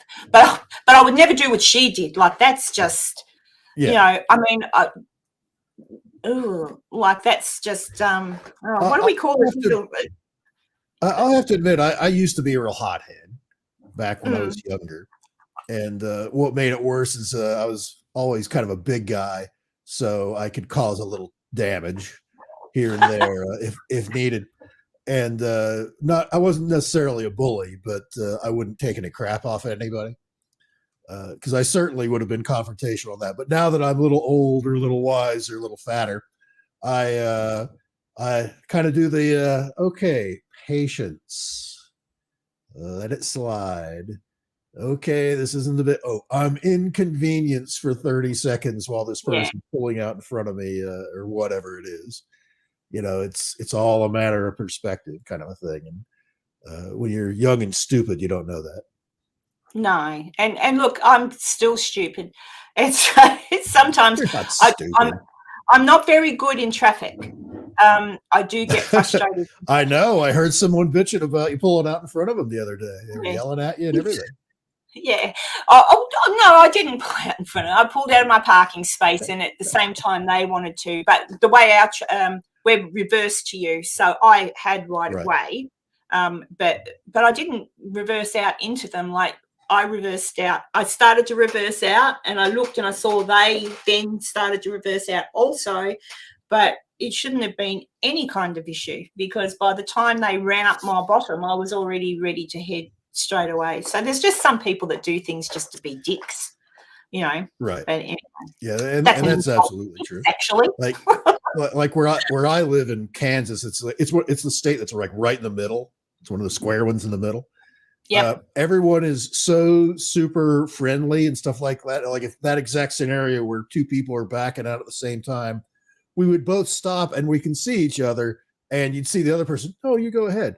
No, you go ahead. No, you go ahead. So now it's turned into no, you go ahead. You go ahead, like back and forth like 4 times. And you finally like, okay. And then you go ahead and just realize they had the same idea. Yeah. So now you're stuck in this you go ahead loop that it's like I do that too when we're in traffic. Like if you just let people in. If someone's coming off a side street and you're backed up, just let them in. It's one I've done that before, and the person behind me is bipped because I've let someone in, and I'm like, I'm not reacting. What's wrong with being nice to somebody? They've been sitting there for 10 minutes and no one's let them in. So let them in. Yeah, just got to be nice. But so I don't know. Enzo, I me and the Peruvian alien thing. Ooh, yeah. Apparently another little township or city township I think has been visited, and some of the press is going there to have a bit of a look. The local press, not international, but I don't know. I don't know what's going on there. I don't know if it's mass hysteria or illegal miners and their jetpacks. It's not illegal miners and their jetpacks. But the only other thing that bothers me, the only thing that bothers me is, could it be their own government stuffing around with them because they can? Like, maybe that there's some alternate reason. But it was funny. They interviewed one lady. She said she had been attacked by the aliens. She said she was trying to get away from them. One of them got up to her and she explained what they looked like. She said the same thing, some kind of white armor-ish type thing. She said they pointed something at her. She doesn't know what it was, but then she couldn't move. She said they did stuff to her, but she can't. Did stuff to her. She can't actually remember what, but then they were gone. Right. And I thought, well, this is coming from a lady who lives in the middle of nowhere. That, like, it sounds very much like when they talked. When you hear about people who tell their stories when they're aboard a vessel and they're being probed or whatever. Abductees. Same sort of thing. They kind of, some can remember, some can't. Some just remember vague things. I don't know. It's just in a lot of those cases, one of the first things you have to look at is like, okay, what are they doing with this story? Is it like super over the top? Are they like telling everybody they know, every person that wants to interview them, where they're like going to try and sell a book or make videos or whatever it is? Because there's certainly that element out there in all the different paranormal things where there's a buck to be made if you've got a great story. And a lot of cases, it's like these poor folks out in the middle of nowhere, Peru. It's like they got nothing to gain by this. Nobody's trekking all the way out there to give them sign on a book deal or a 2-hour documentary on it or anything like that. No. They're trying to survive. There's something weird going on out there. Nobody's paying attention to it. Sunsaver says human trafficking sounds like Russian or Chinese mining activities, or else bad aliens who know a good target when they find an isolated village in Peru. Just saying. Yeah, the thing is, I understand what you're saying there, and that had been thrown around a little bit of the human trafficking side of things, but they're not taking anyone. The people are dying. Like, right, they're being attacked. Okay, Dantex, I'll see you soon. People are dying, so that kind of defeats the purpose of it being a human trafficking type thing. I mean, that did get tossed around because it was a young woman who was attacked in the first village. So they said, well, maybe somebody was trying to abduct her for whatever. But yeah, she didn't get taken. Like, they're not getting abducted; they're being invaded, so to speak. So these creatures, or whatever they are coming towards the village and attacking them. And that's the thing, is there's not that many reports of 20 people were killed last week by these invading aliens or anything like that. That's one. Or we got one girl that had like a mark on her face where something tried to grab her. And I think there was another instance where a lady had like a mark on her neck or something like that. And that's kind of it. And the local villagers forming up posses, going out there and shooting into the brush and stuff like that, acting weird. Yeah. I mean, So it's not like suddenly this little village is just everyone's freaking gone overnight kind of a thing, which you would if you've got several aliens on some kind of hoverboard technology or whatever it is that they're flying around on, like they originally described it as like it might be Marty McFly. actually the way they described it originally, it was more like the bad guy from the original Spider-Man movie. Yeah. On his little hover thing that would fly around throwing jack-o'-lantern bombs at people. And where that's kind of what they described, was something like that. That's where the jetpack thing came from and stuff like that. Is trying to I explain mean, that. I'm pretty sure they are an isolated village, but they're not idiots. Like Right. just because they're They have isolated, technology. they've got technology. They're just I'm sure they all have cell phones. I'm sure they've got satellite They do. TV and stuff like Well, that. that's where they've got the footage from. It's their cell phones. But Yeah.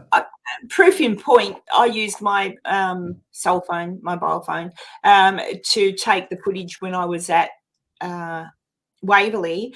And when you look at the episode I just put up, now it's a Samsung 23 or something. It's a decent phone. It's got a decent It was camera. good video. It was really good. But when I looked out, like when I shone it out outside and wanted to get a picture of the trees and the moon and stuff, shit, like no good. You can't. Right. It's not that good for that sort of thing. So I understand why when you're using a phone or something like that, you're very unlikely that you're going to get anything decent, because then when you try to go, what do you call it? Make it bigger, enlarge it so you can get closer. Yeah. It goes all like the littlest movement, and you're all over the place. So I don't know. Even like you got an S23. That's one of the best ones. I think that's the latest one that they have around. Yeah. The latest Samsung app. And that's got like the nicest camera in it for the Samsung series app. And it's like on par with like the latest Apple phone cameras and stuff like that. Still, even it doesn't matter how many of these are on there or what configuration they're in. It's still, any kind of cell phone camera. It's really not designed for distance viewing stuff. And certainly not like on the UFO side of trying to film like dots of light in the sky.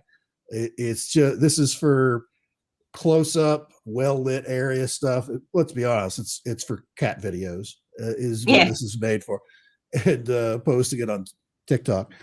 But it's not the same as a full blown actual camera. Well, I wish we could get to that point. They're getting better. I mean, it's way better than it used to be, even just a few years ago. But it's not a full-blown, full camera type replacement by any means. No, and that's the thing. Stars in the cosmos, whatever you want to call it. I've sometimes when there's been an event happening, I've got when you walk out into my backyard, I'm pretty lucky. The sky's quite nice and you can see things. And what I can see with my human eye seems really, really close. And I'll go, oh, cool. And I'll get my camera and I'll go, snap. And then I look and I'll go, oh. Yeah. And then when you try to make it bigger, then like snap, still not the same as the human eye looking at it. So, they just don't have anything. I'd love to be able to afford to get myself, at some point I'll get myself a camera like Cassie have got, like a video, a handheld camera that's designed for a little bit more. But again, I don't know what that would be like at taking pictures from a distance. So if you're trying, because people always say, oh, why is the footage of UFOs so crappy and blah, blah, blah. Because these things suck for that. Yeah, they suck for that. So you can't get it unless you were lucky enough to be in a position like those people in Peru where you might be close enough. And they run at it like they're not scared. They chase not it. at all. They're chasing after these things. So that's the other thing. If it was a human being, they would have shot one by now, unless they're terribly bad shots. But and that's my issue with the whole thing too, is because how long is? I mean, we in the West at least have known about this story for about a month now, if not a little longer, and supposedly it has been going on before it kind of made its way through the news networks to where people took notice of it in the West. So let's give it another month. Well, it's 2 months now. This has been going on of these marauding aliens out in the jungle. How many deaths? How many injuries? We've got a couple people with some scratches. Yeah. Like they were trying to link some other deaths into it, but they were actually, that was the false news. Like it wasn't the villagers doing that. It was people saying, oh, and look, like people who aren't even from there. Oh, Right. look at this, look at that. They were showing old autopsy photos of a man that had been attacked by a piranha. I mean, Right. the piranha, it's a nasty little fish in the group, but it's not an alien, and it had nothing to do with that village. So yeah, so far, so maybe whatever these things are picking on that area because it is remote and they can get in there without being seen. But yeah, they haven't killed anyone. They've just attacked people. And of course, there's if anything at this stage, since there haven't been any actual like mass murders of entire villages like they're implying originally, if assuming that these are real, that these are some type of entities with some type of high-tech flying disc things that they're talking about, they hover around on, it sounds a lot more like they're kind of warding people off from a very specific area, that they're chasing people off rather than hunting people down. Because if they haven't been able to kill a whole village full of defenseless people yet, they're not very good at their job. And so if anything, it sounds like, if assuming all the stories of these creatures are real, that they're guarding a perimeter of a specific area. There's some place they don't want people to go. Yeah. What is that area? What's going on in that area? That's so and it's interesting. Hey, Daniel, are you still in here, mate? I'm not sure if he is. Bay City Ghost. There you are. Demons. Yeah, there he is. I know. Thank you for your little PayPal generosity there in the money bank for November. Thank you. Love you, Tar. Nice. I just thought because I don't have anything. I'm not lucky. Like, I just use StreamYard. So if anyone does anything nice for that, like that for me, nothing pops up to tell me, and because I'm concentrating. But my phone went ding, and I thought, I better check because my daughter's in the city and wants a ride home from the station. But it was just you, Daniel. So thank you. Very nice. Thank you very much. Yeah. But yeah, so this I don't know what's going on. I don't know. The 12th, in a couple of days, the Mexicans are having their big thing. I'm pretty sure it's the 12th.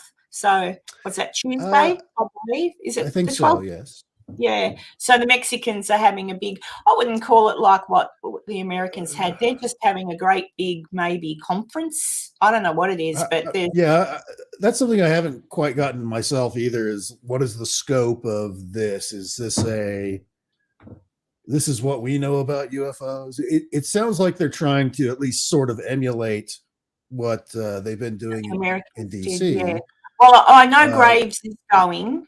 He said he's going. He put out an Instagram thing and said, I'm off to Mexico for this. I've been invited. I know there's some Air Force, Mexican Air Force people, etc. So I think that, I don't know how it's working exactly, but they're basically all coming forward to give the evidence of what they've seen and share and compare and stuff. So I'd be interested to see what comes out of that, if anything. And the other thing I was going to ask you, did you hear, I was watching your not so favorite person, friggin' hell, what's his name? The one that sat behind Graves at the thing, got a beard. Yeah, you know who I'm talking about. I can't. What's his name? Anyway. It'll pop into my head. Him. He was in an interview just a couple of days ago, and he said that, when they were doing the Congress thing, and Graves said, Grush said, I can't tell you that here, but I can tell it to you in what is it called? A squib, a squat, I don't know, something. Squid? What the thing they have to go into to talk privately? A skiff. It's a skiff. That's it. Skiff. Secure communication, information. It's two F's. I forget what that is. Well, he said that when that was all finished, that hearing, and everyone got up, they were denied. They were not allowed to have one. I'm like, what? After all that. What they said it was is like, well, you don't have the official clearance to Grush, because Grush no longer, because of the whole thing, because the whole reason why Grush is a thing is he was working, at the Pentagon as as part of And the he's got all the intelligence agency. clearances. And, well, that's the thing is, basically his bosses were giving him guff saying, hey, don't follow any of this crap anymore, or whatever the story was. And he's like, no, I'm within my rights to do this. It's part of my thing I'm supposed to be doing. What you do, you're not going to have a nice time here. So so now he's under whistleblower protection because, basically his job was kind of threatened from what he was supposed to be doing by his supervisors and stuff like that. So now there has to be an investigation. So his actual clearances and even just having, top secret clearances, and there's 100 different levels of top secret clearances that you can get. There's a whole lot of, it's not just 3 things. Basically he's in a position where he can't do anything until that investigation's over. So he's technically can't go in and access all of these things and all that stuff unless it has something specifically to do with his whistleblower investigation by the Inspector General. So he's kind of sort of without a job at the moment, kind of a thing because of all of this. Yeah, and there's nuance there. That's not exactly true, but it's in effect that's kind of, he can't do what his job is because he has a complaint basically against his supervision that is, he's saying that they're preventing him from doing his job and threatening his job if he continues to do it. That's what the whole whistleblower thing is, which in that case he's kind of like put off to the side. It's not fired until the investigation's over to figure out, okay, was his supervision in the right to say, hey, don't investigate this stuff because of whatever reason, whatever the investigation turns out. Yeah. And those take a long time to do. Those take several months to do. And so he's in this position where he technically can't pull up any of this stuff. He has the clearances, but all of that stuff's on hold. So he can't access anything having to do with his whole job or anything like that until all the investigation's over. He's in this weird limbo state. So that's why they said, that's why he said, you can't go in there. You don't have the clearances to access those files anymore. It's a technicality, but it's because of the whistleblower investigation. It still sounds stupid. It is. If you've got a whole line of, conga line of congressmen that want to say, hey, you can make this happen. Stop dicking around. They could make that happen.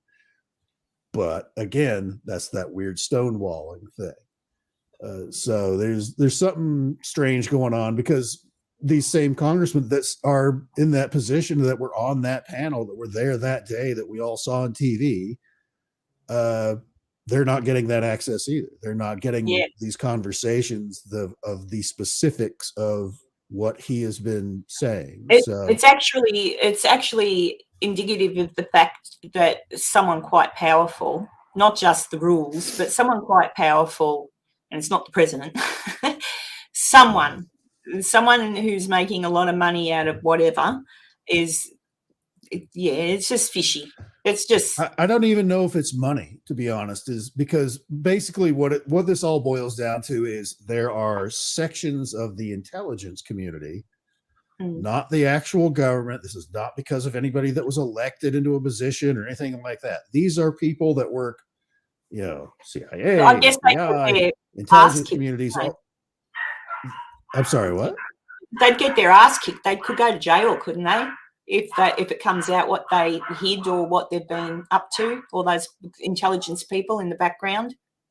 Well, and then here it goes where it's one of those things where if you work at a specific intelligence office, it's like it's your job to make sure none of these losers find out about this specific thing. They're doing their job. That's what they're supposed to do. They're doing their job, so they can't get. But whoever's telling them to do that would be the people that I would assume would get into some form of trouble. I don't know what's going to happen. Just America, please get a new prime minister, a new president, someone who does not have dementia, and just just well, that's the thing is, even if there was a president in there, there's elements of the intelligence community that view elected officials in Congress, to include the president, in the Senate, they view them as temporary positions because they can get voted out. They can, have something happen to where they're booted out of their position. So they're shaky on sharing information with them because now they're going to turn around and do something stupid with it. So they don't tell them something unless they ask specifically for, we need the files for this specific thing, and they have to know what that specific thing is. But nobody knows what that specific thing is even called to ask for it. So it's this weird circular argument kind of bureaucracy within the intelligence community where everything's super secret, so secret that nobody knows what the fuck it is. That has actually been lost to time. I can't remember what we're protecting. I don't know either. But honestly, we've got to protect it's so convoluted inside of those halls. Because I had a conversation not that long ago with a few people that I wouldn't be surprised if there's some military base somewhere that there's off on some dusty corner that's not touched. There's a small hangar that has everything in it. It's got the UFOs. It's got the alien bodies. It has all the paperwork. But it's all locked up there because the last person that had access to it died or got fired and got pissy about it. And it's like, they can't have it, nobody will, kind of a thing. And you can't go into that hangar unless you have this access. And there were only two people that had it before, and one of them died in a car crash or of old age is more likely. And the other person got their position because it's a secret thing, so nobody knows about it. They get reassigned to something else. It's like, shit, I can't talk about that old job that didn't exist. So I'll just move on to the next thing and not say anything. So now there's all of the answers in this place that it's guarded by security. People patrol around the outside, but nobody knows what the hell's inside because of the convoluted bureaucracy of paperwork about secrecy that I guess the only nobody people ever that are going to be able to tell us anything are the aliens. So, Yeah. You know what the funny thing is, though? If the aliens did, and hello, Stephanie, I see you. That's why I stuck the thing up. Stephanie says, hello, Enzo. The funny thing is, if aliens did land, I don't know, in Brisbane tomorrow, in full view of everyone with an alien spaceship and all that, there'd still be people that say, CGI or fake, or I don't know. It's gotten to a point now where if the aliens landed and did something, someone would still say it wasn't real, or it was a mass hallucination, or people would still, it's not real. So I don't know. I think if they had, I don't know what the aliens could do to prove they're real. Well, even you yourself just earlier tonight said you'd seen people on ghost shows or other videos on YouTube that talked about hearing voices and said a thing and whatever. But then you encountered it yourself at Waverly Hills, where you're reviewing the tape where there wasn't anything there. We didn't experience anything. Then you review the tape. It's like, I clearly heard him say no. And that's the light one. That's a light one. That's nothing compared to what I heard later. But I see your point. So, look, granted, I believe in aliens. I certainly believe in life forms from another planet. I'd love to see one. The same as if a demon was real, I'd love to meet one and ask, so where do you come from? How were you made? Like I've got I come from hell. Yeah, no, I'd go, cool. Tell Lucifer, is Lucifer as good looking as depicted in all these TV shows? Because if he is, I'll make him a cup of tea. He is the morning star. He is the word of all. That's a funny thing. There's a show I'm watching on television at the moment, or not on television. My daughter said, will you watch this with me? I think I've got 2 episodes to go, called Good Omens. And it's got Michael somebody in it and David Tennant. And I love David Tennant. So I've been watching this and I laugh and I laugh and I laugh when I watch it. because I think that's probably what, like, not like that, but that'd be about it. Like, you've got your demon who doesn't really want to do horrible stuff, but it's kind of like the undertone of it is, oh, but he says we've got to do it, but what do we do? Oh, we'll just pretend we did it. That sort of thing, Right. you know? And I just sort of, I love watching that. And I thought, you watch it too? You've seen it? I've seen the first season. Isn't the second season either just came out or it's going to come out later this month? It's out, and so Is I've it got out? 2 Okay. episodes of that to go. Yeah, haven't but seen the yeah, second it's season. it's funny, it's entertaining. I like it. Plus, I love David Tennant. So what am I going to do? But yeah, I kind of, you watch all these shows. There's another one I can't remember. I think it was just called Lucifer. I think that might have been what the show was called, and he's He ran the nightclub in LA. Yeah, and I think now he's nice looking, you know. And then I think to myself, let's put ourselves in Lucifer's shoes for a minute and assume the whole story was real from the start. So Lucifer is Lucifer was apparently the best one out of the lot of them, God's favorite or whatever. Then God invented humans, and Lucifer said, I like to refer to him as Lucy. I say, Lucy goes, Dad, what are you doing? They're idiots. What are you inventing them for? Because I want to. Oh. So one son arcs up against Dad and says, well, that's a stupid idea. And Dad turns around and says, well, I'm kicking you out of the house. F off. Oh, Dad, what have I done? I've just questioned you. F off. And he kicks off Lucy. Well, if I were Lucy, I'd be a bit pissed off of me dad too, wouldn't I? And I certainly wouldn't think anything much of the humans either, because I think it's all your fault. Yeah. So, the poor kid. I mean, he's free at will. home. Yeah. So that's what I think. But you see all these shows and you think they always depict, in general, for the shows that you want to watch, in general, the devil is always someone really good looking and stuff. And I think, well, geez, there's plenty of good looking people in the human realm that are really good looking, but are really not very nice at all. So sometimes it's just better to go with the not so good looking ones because they're probably nice. I don't know. That's my theory. There was a TV show on, I think it was Fox years ago. It was about this kid that found out that his parents had sold off his soul to the devil. And when he turned 18, he basically had to go work for the devil. And the devil was just conceited jerk kind of guy.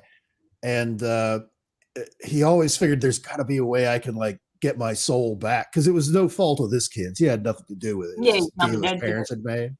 It's like there's got to be some kind of loophole or some way, and you had to beat the devil in some kind of contest, is what it was. And this kid, he's an 18-year-old. All he knew was playing quarters and drinking games and stuff like that. And he figured out that because the devil is so conceited and so arrogant, he was going to challenge him to playing quarters, where you bounce the quarter on the bar and it goes into the glass, kind of a game. I'm sure you have that over there. Yeah. But he did it instead of just on a regular table or at a bar or whatever, on this big mirror, so that every time the devil would go to that, he'd see his reflection and he'd be like, hey, look at himself. Yeah, that was great. And it would mess him up to where he would screw up the thing and he'd get really mad.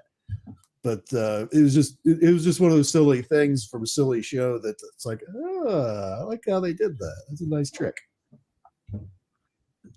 That sounds like a joke, Loz. There was a good series called Evil that I was watching that involves a psychologist, a priest, and a detective. It sounds like a psychologist, a priest, and a detective walked into a bar. I might look that up. That sounds all right. I like watching things like that, fairy tale type things that, I used to love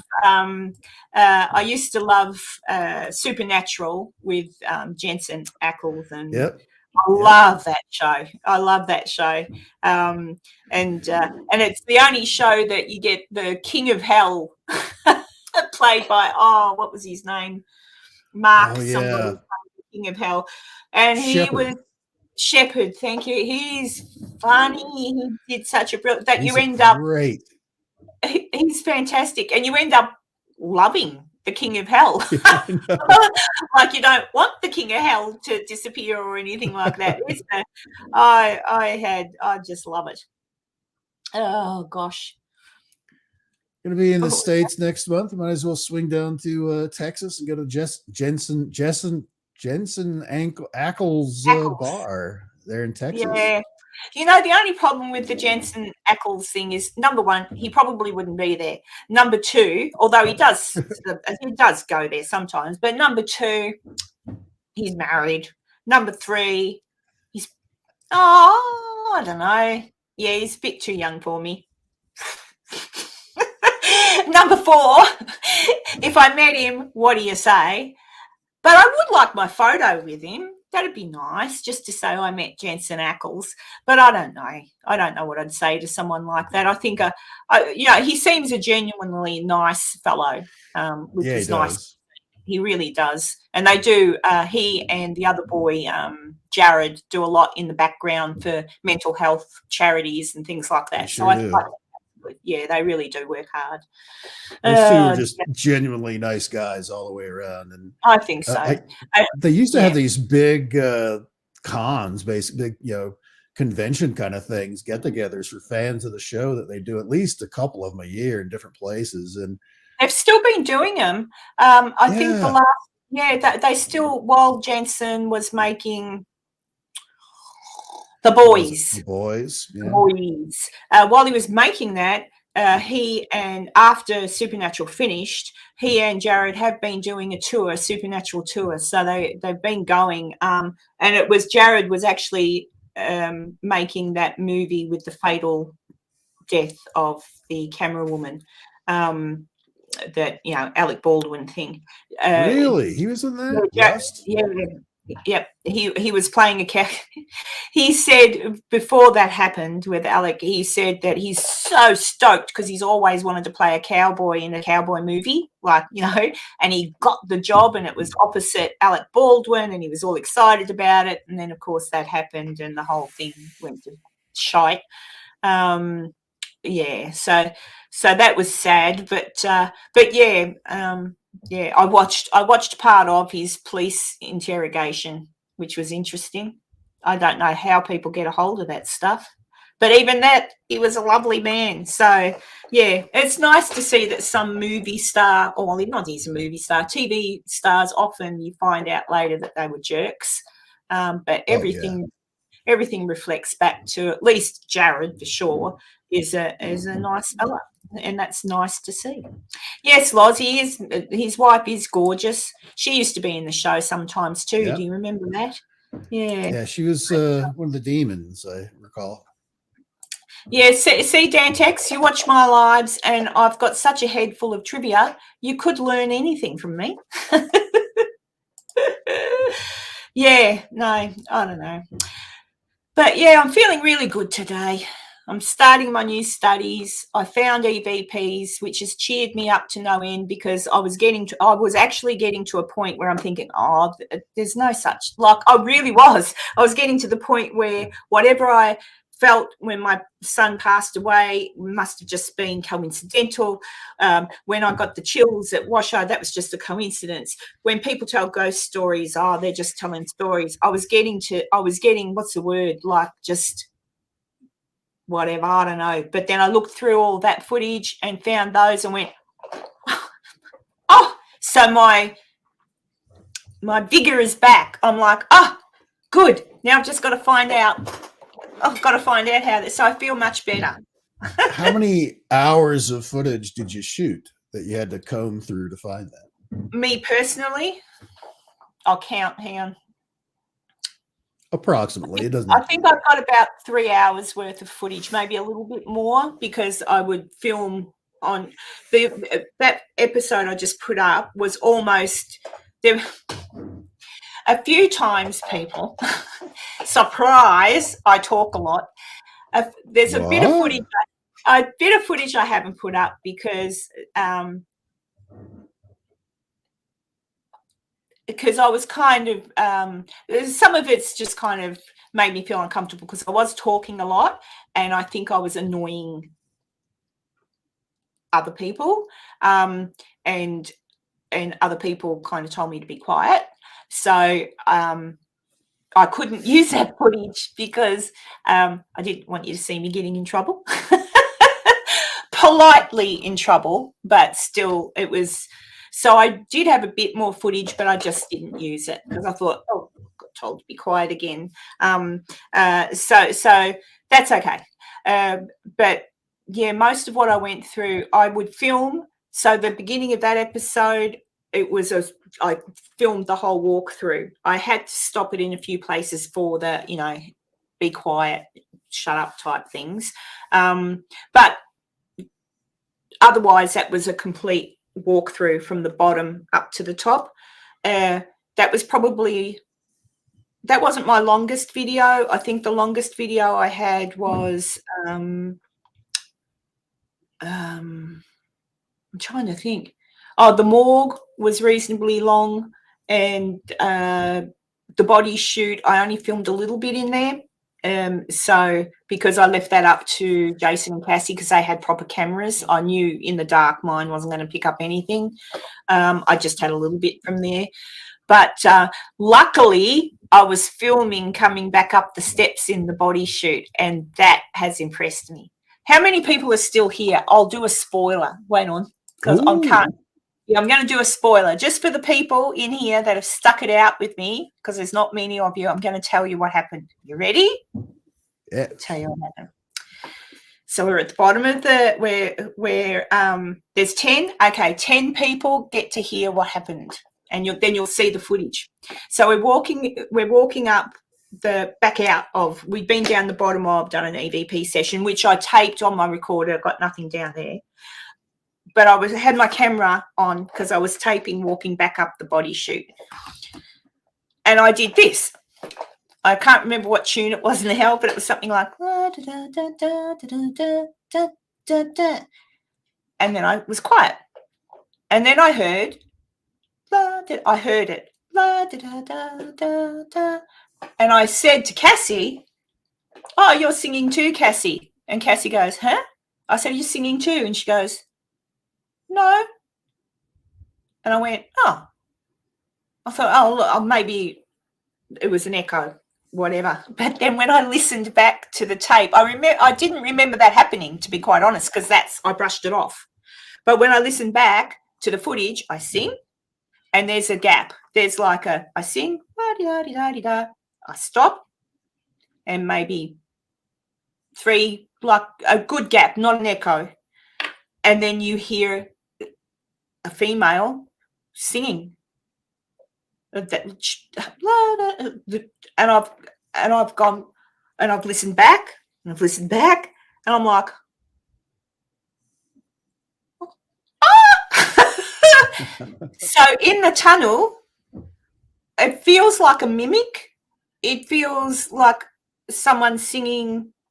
It wasn't me. It was me, but in the tunnel, it sort of reverbs a little bit.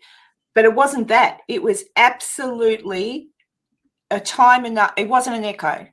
It was someone singing. That's why I've turned to Cassie and said, "Are you singing too?" Because I couldn't see her. She was behind me, and she's gone, "No." So there you go. So to the 10 people still here looking and watching, and you'll see it. You'll know it's not an echo. So again, I was thrilled to hear that, because I don't know how that happened. I don't know what that was. Like, how can that happen?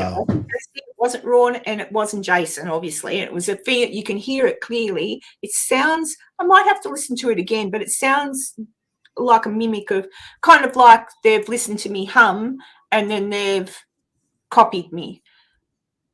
But it's not me. I don't know who it is. So that is one thing. Oh, and there's so much more. I'm so excited.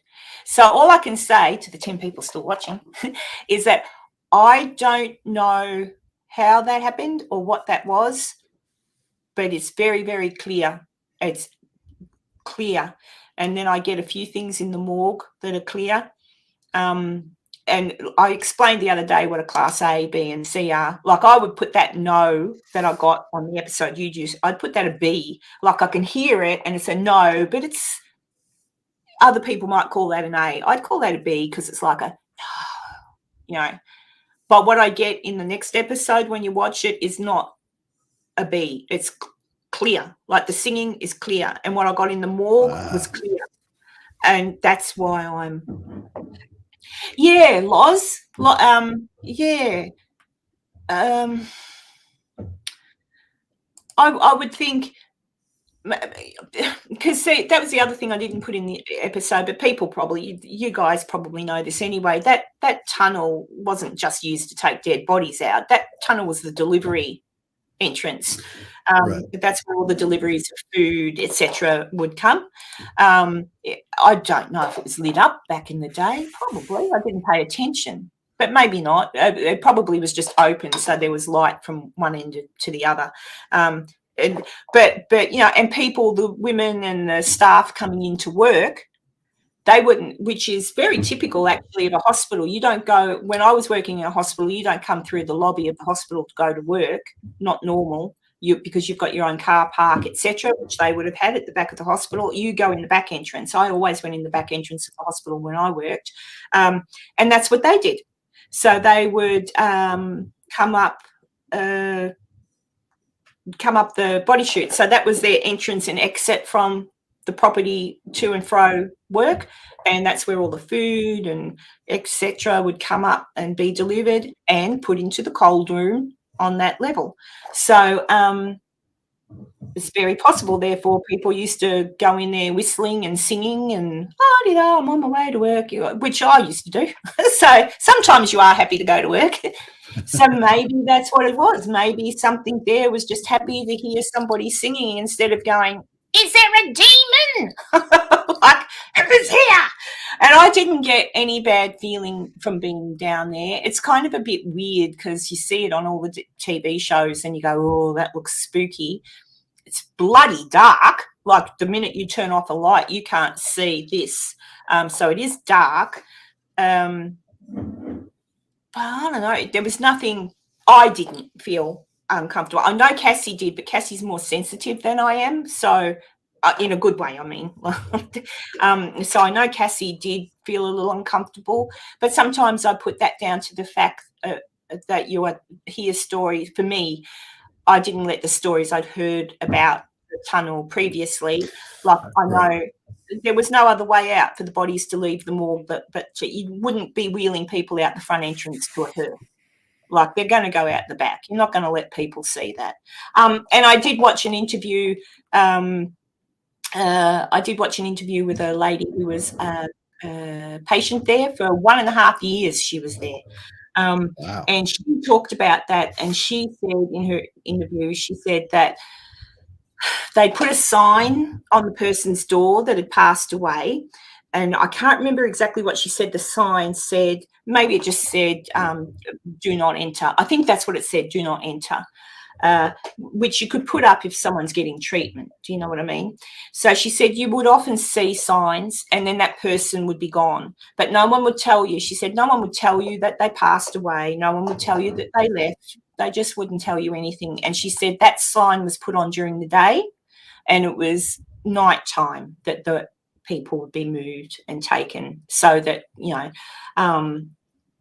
people wouldn't get upset seeing their friend being wheeled out of their room. So it was done under the cover of darkness, but that wasn't because it was anything sinister. That was to just make sure that the you know, people didn't get upset. Yeah. So did I, Karen, at Royal Melbourne Hospital. Hospital basement back entrances are so creepy. They are a little bit. Oh, that's right. Yeah, I forgot about you, good Lord. Yeah, that's what I mean. You just don't. I used to also back in the day, which is interesting, when I was learning to nurse back in the 80s, we were never, ever allowed to wear our uniform outside of the hospital. So you would come to work in your normal clothes, get changed in your locker room, and when you finished your shift, you'd get changed into your civvy clothes because you were not allowed to wear your nurse's uniform, it was seen as, which is true, really. It was seen, you've been at work all day long. But if you wore your uniform to and fro home, there was, what's the word? Germ control. Jesus, what's it called proper? But you might catch a bus with your uniform on, and someone next to you could have a disease, and they cough, and then you go and look after a patient at work, and the germs could spread. And then the same for leaving the hospital with something that could be covered in germs. You're walking home, so we're never allowed. Yeah, Stephanie. Yeah. So there's a lot of people. Yes, I know. And I noticed that, and I noticed that now. That's why I mentioned it, because even now I can go to the shops or the supermarket and see nurses that are in their scrubs. And I think, ooh. Yep. And you may, it was just not the done thing. So I don't know why they don't do that now. It's very interesting. Yeah. Loz. This surprises me about American TV shows. Scrubs must be placed in a linen bag, never worn outside. Yeah, well, they wear them outside here, Loz, and it's a bit, once God, what is it, Loz? Something control. When you infection control. There you go. Yeah, infection control. So you just don't do it because you don't know what you're bringing in on your uniform, and you certainly don't know what you're taking out. So that's why you shouldn't wear it. So that's why I'm astonished nowadays. Makes sense. Well, that's why we got taught to do it. Just were never allowed. As much as you would love to let people know you were a nurse because you'd be proud that you did all the studying to became one, you just weren't allowed. It was like, no, you've been looking after. Well, I remember once I did get a tuberculosis patient. A person had TB. That was in 83, and I wasn't sure if I was immunised against tuberculosis. So back then you could still get the immunisations done. So I just went down to the emergency department. But I still took the risk. I went in and nursed them. I didn't get it, so I think I'd already been immunised. But there were strict rules, actually. You weren't supposed to go in and nurse them if you weren't immunised. But it's interesting, that's just the point. You don't know what someone's got just because you think something's eradicated. There you were at 1983 and someone had tuberculosis, and it's still around. It's still around. So you don't know. You don't know who, and especially nowadays, even with the big C thing, it would have been the same then. There'd be no way you were allowed to leave the hospital in your uniform, because they thought that was a surface thing as well. So, yeah, it astonishes me. You got to look after people. I don't know how I got onto that subject. But you had to do the TikTok videos. So. Yeah, I have to do the TikTok. I'll say, did you know? Did you know? Oh, you have everybody dancing in the hospital? Remember those videos? Yes, I do. Tanya, you would think it would be more important nowadays, especially you would. But it should have always never. Maybe the odd times I see these nurses wearing their scrubs, maybe that's. They work in administration or something like that. Yeah, it's possible. It's possible, but why would you wear scrubs in admin? No, they'd have to be a nurse. But it doesn't matter. They shouldn't be wearing their uniform. I don't think. I don't think. So maybe they're just nurses who don't give a shit and think no one's going to see them out in their uniform. I don't know. Daniel, nurses need all of them. All of them. You're not allowed to work unless you have been fully vaccinated for everything. I've got all of my immunisations. You've got to have I've had them all, every childhood one you can think of: polio, TB, measles, freaking everything.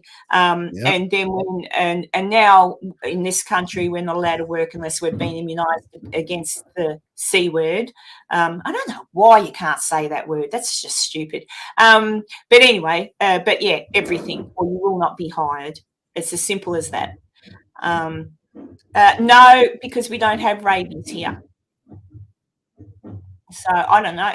Well, that's a funny thing. I keep getting told. I've had two varying people tell me. One person told me that you can be immunised against rabies, that it's a 3-shot course, right? Another person told me, no, that's after you've been infected, that you get the rabies shot 3 times. And I just think, so you're immunised against rabies, Daniel? Because that's what I've been told, and everything I read said the same thing. Yet people have argued with me and said, no, you can't be immunised against rabies. I don't know why.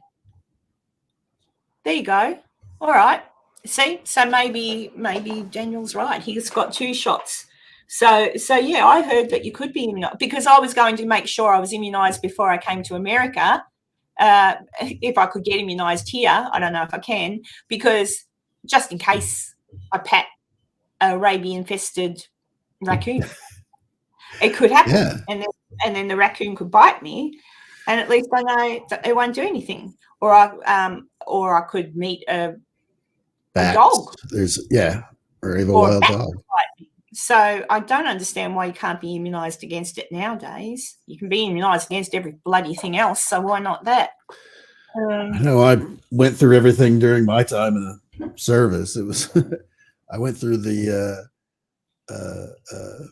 what do they call it? The God, it's been so long, I can't even remember it, and I'm glad.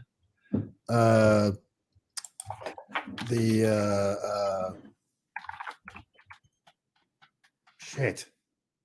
I'm just at a total blank. That's all right. You're having a brain fart too. That's all right. I have brain farts all the time. Anthrax. I went through the whole Anthrax series twice because that was a big deal when I was in. Yes, I remember that. And that shot hurts a lot. It stings. It's like getting fire injected into you. I remember that one and the old gamma globulin shot or whatever it was called. It's like injecting a golf ball into your hip. Yeah, I look, there's so many, and then I went down the rabbit hole of finding out what was in the immunizations back in the day to make them work, and I'm like, it's amazing I'm alive. Yeah, I know. Like some people must just be made of tougher stuff, but I don't know. Guess that's why I have autoimmune problems and skeletal stuff going on. Why is that? What did I miss? Just one night? Hang on. What did he say? I've only had childhood vaccination in the 60s and that's it. Well, that's all I had. That's all I had until I did my nursing in 80. Was it 83? 82. 83. No, 82 I did my nursing. I had to, that's all I knew that I had. So that's why I thought I don't actually know what I was immunised against. I can remember getting immunised because I remember chasing. I remember this. My sister was getting her shots. The doctor used to come to the house to give them to you. And my sister was getting a needle and I knew it hurt because I'd had one previous. I ran out to the kitchen and got a kitchen knife, like a butter knife, and ran back in and said, "You leave my sister alone." Oh my God. Because he was hurting my sister. Needless to say, I got a smack on the bottom and my mother took the butter knife. But I remember doing it. I asked my mum years later about that and she said, "Yeah, you did." And I said, "Did I get a good smack?" And she said, "Yeah, you did." And she said, and the doctor was very unimpressed. I bit a dentist once too. I still remember this one. I remember walking up the long steps to the dentist, and I didn't want to go to the dentist, but I had a toothache, and so my mum took me to the dentist. I was in the dentist chair, and he held up, imagine. So I'm in the chair. Well, imagine that this is his little device, but he held up. He goes, "Okay, open your mouth," and he held up the things in front of my face like this. And I've gone, and I jammed my mouth shut, and he's trying to jimmy my mouth open with his thumb, and I bit down really hard. Because back in the day too, they didn't wear gloves. What? Yeah, no, they didn't wear gloves. Not in the late 60s, early 70s, they just washed their hands.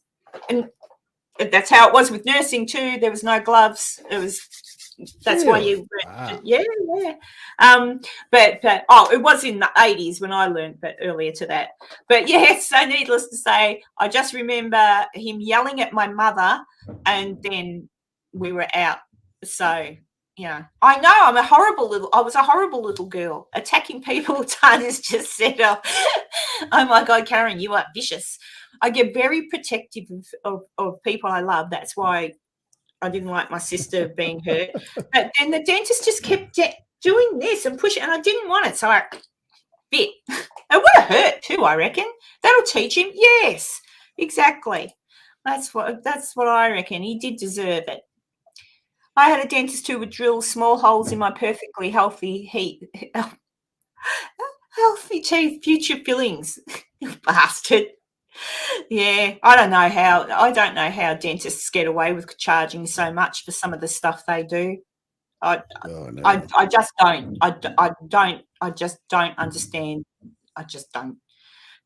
You could go in to see a dentist and just get a clean and a checkup, and you walk out $250 poor, and you've been in there for maybe 10 minutes. So, I don't know. Yeah, they're rip-off merchants. But anyway, we need them. But never mind. Oh, Stephanie had the same thing happen to her, Sunsaver. So there you go. Oh, only in America. Yeah. Yes. I'm looking forward to coming back. I wasn't. I booked the flights and everything, and then I was starting to feel a bit guilty because I really should have used that money and paid off some of my house loan. But then I thought, you know what? It's my last chance to travel for a while, because obviously I'll have to save up more money and get a proper job. but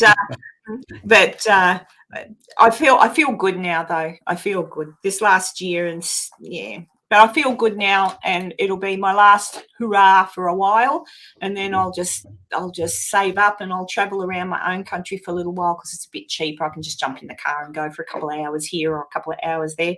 But yeah, I'm feeling pretty good.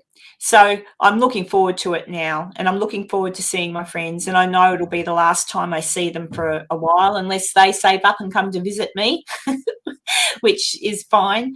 But yeah, but I am looking forward. I do love America. Oh, well, especially that part. And when I traveled through it, went through all the southern states and everything, I never met anybody horrible. Like, I never met anybody that was mean or not. I saw a bit of road rage, but not against us, just, other people. But on the whole, America's a lovely country. I like it. It might be nicer when there's a new president. When does the president elections or whatever, do they take place next year? Next November. So you got a year plus. So for the next year, soon you'll know who's running, etc., and they'll go on their worldwide tour of pick me. We'll see what happens.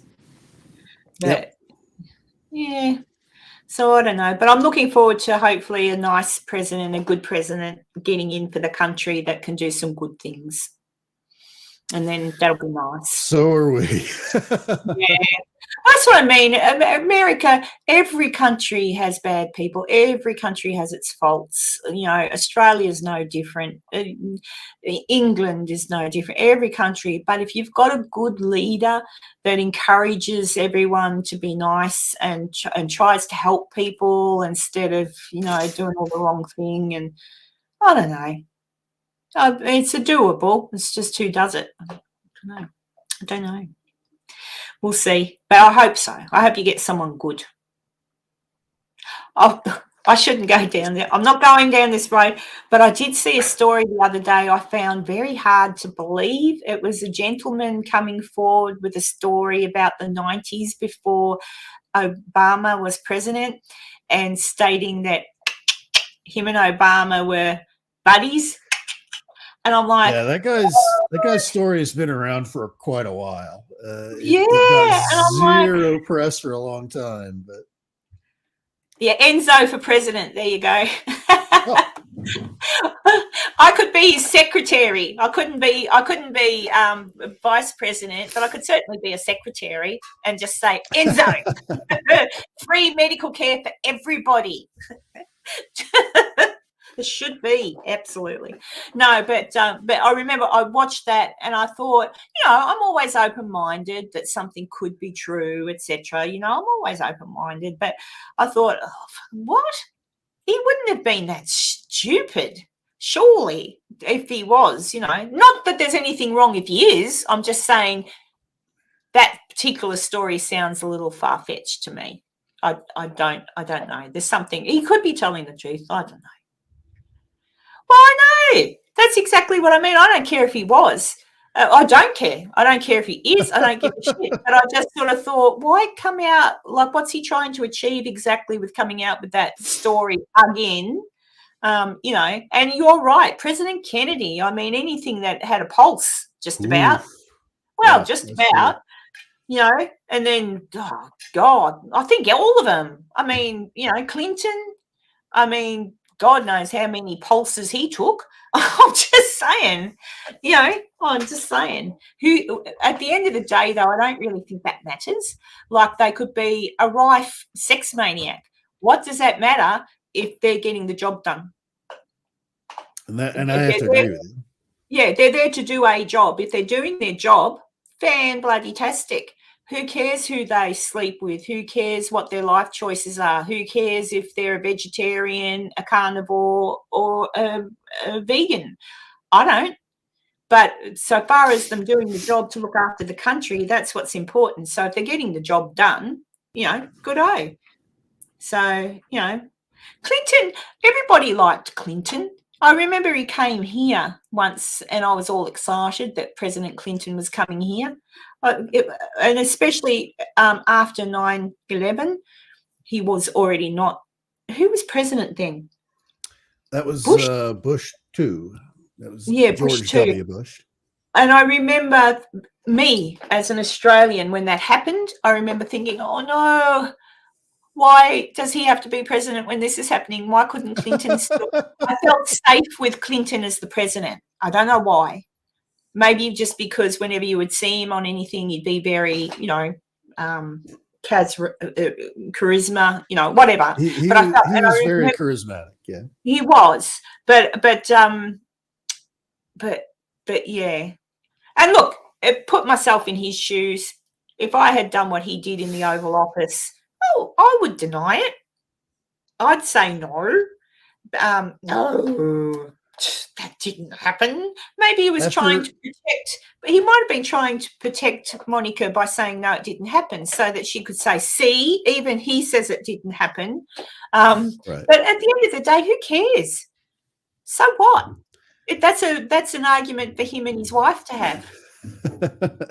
I mean, have you seen Hillary? Do you blame the guy? Come on, that's a bit mean. She's not that bad looking. She's all right. She's all right. It's not the looks with Hillary. That's right. That person's just straight evil to the core. Loz says everybody's flawed. That doesn't make him a bad person, and that's exactly it. That's exactly it.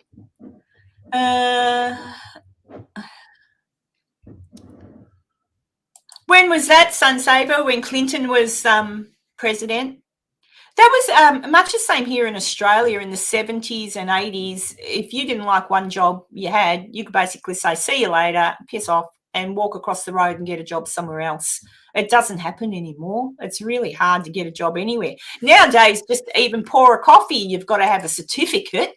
You've got to go to school and get a certificate on how to be a barista and to make sure you know about hygiene. I'm like, oh, for fuck's sake. Sunsaver said, shame on you, Enzo. Hillary used to be a hottie. Used to be. How far back do we have to go for that one? I think 69, 70. I used to be a hottie too, says my son. My son looked at a picture of me one day a couple of years back. I had a picture of me when I was younger, and he goes, Mum. And I said, yes, mate. And he goes, you were hot. And I went, thanks. And he goes, you could be. I still am. Yeah, he says, you could be like that again. He said, just lose some weight and work out. And I looked at him and I went, okay. And he goes, obviously you're not going to have a young face anymore. He said, you won't have that face again. He said, but, you could get the body back. I'm like, was that a backhanded compliment? Yes, it was. Oh, thank you, Tanya. There you go. Yep. Thank you. I agree with Tanya. Okay, so Daniel reckons when Clinton was governor, she was a looker. Oh, look, at the end of the day. Looks aren't everything. She was still a screaming harpy. No way.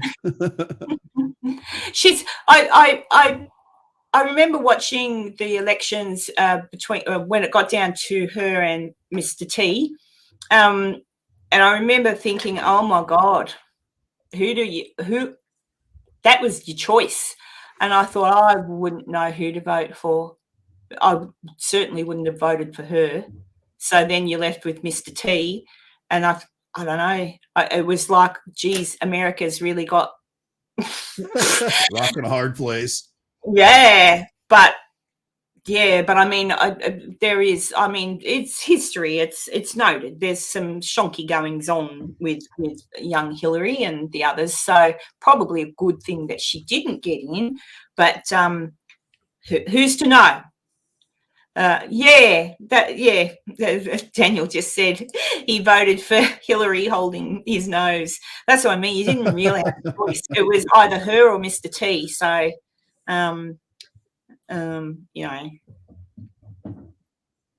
look, Loz says screaming harpy or a strong women.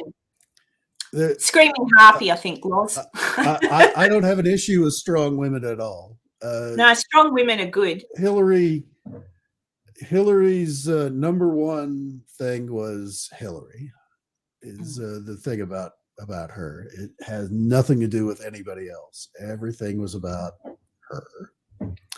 She is not a good person. I've heard rumors that Michelle Obama might run as president. I don't know what I think about that. Oh, look, Heather. Hello. Oh, your hair looks fantastic. Did she give it a bit of a trim as well? Yes, I had a cut as well, about an inch off the bottom. Yep. Is that Werner? Yes, or Drew? Wernie. Hi, Werner. Hi, Karen. How are you? Good. Hello. Hello. Who's that? The writing's too small. Oh, it's just Enzo.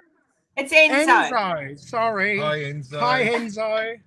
Hello. Oh, that's very stereotypical Italian. Is that Italian? It is. Yes. I'm named after my great grandfather, who was straight out Italy. Oh wow! Amazing. Oh, that's good. Everyone in the chat is saying hello. Hello, Heather from Dantex. Hello, Werner from Stephanie. Just one night. Hi, Werner. Gee, g'day, Werner. So everyone's saying hi. Gee, your hair really does look nice. She did a beautiful job. She did a wonderful job, and because I normally bring a box of dye with me just to keep the costs down. Yes. But Werner was hurrying me, and I forgot to bring it, so she actually created this color from scratch. Oh. It's kind of like a pinkish red. Well, that's what I thought. I thought it had a tinge of pink, but there's no pink in it, apparently. It might be the light. Oh, it's probably just the light hitting it. What do you reckon, Werner? What do you reckon, Werner, with the hair? It looks good, doesn't it, Werner? Looks excellent. Yeah. Oh, right, good boy. Yeah.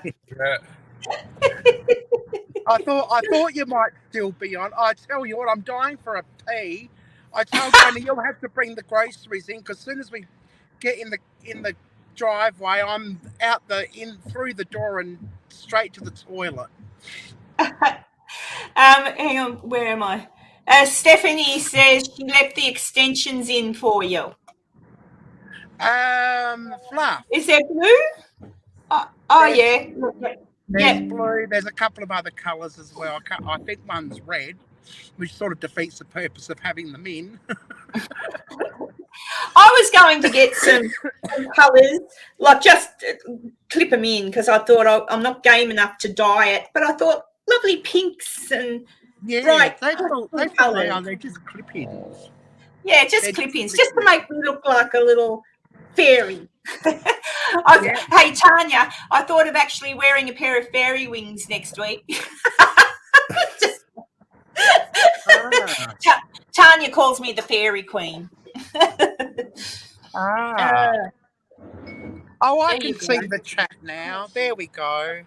Hello, everyone. Yeah, everyone's saying hello to you.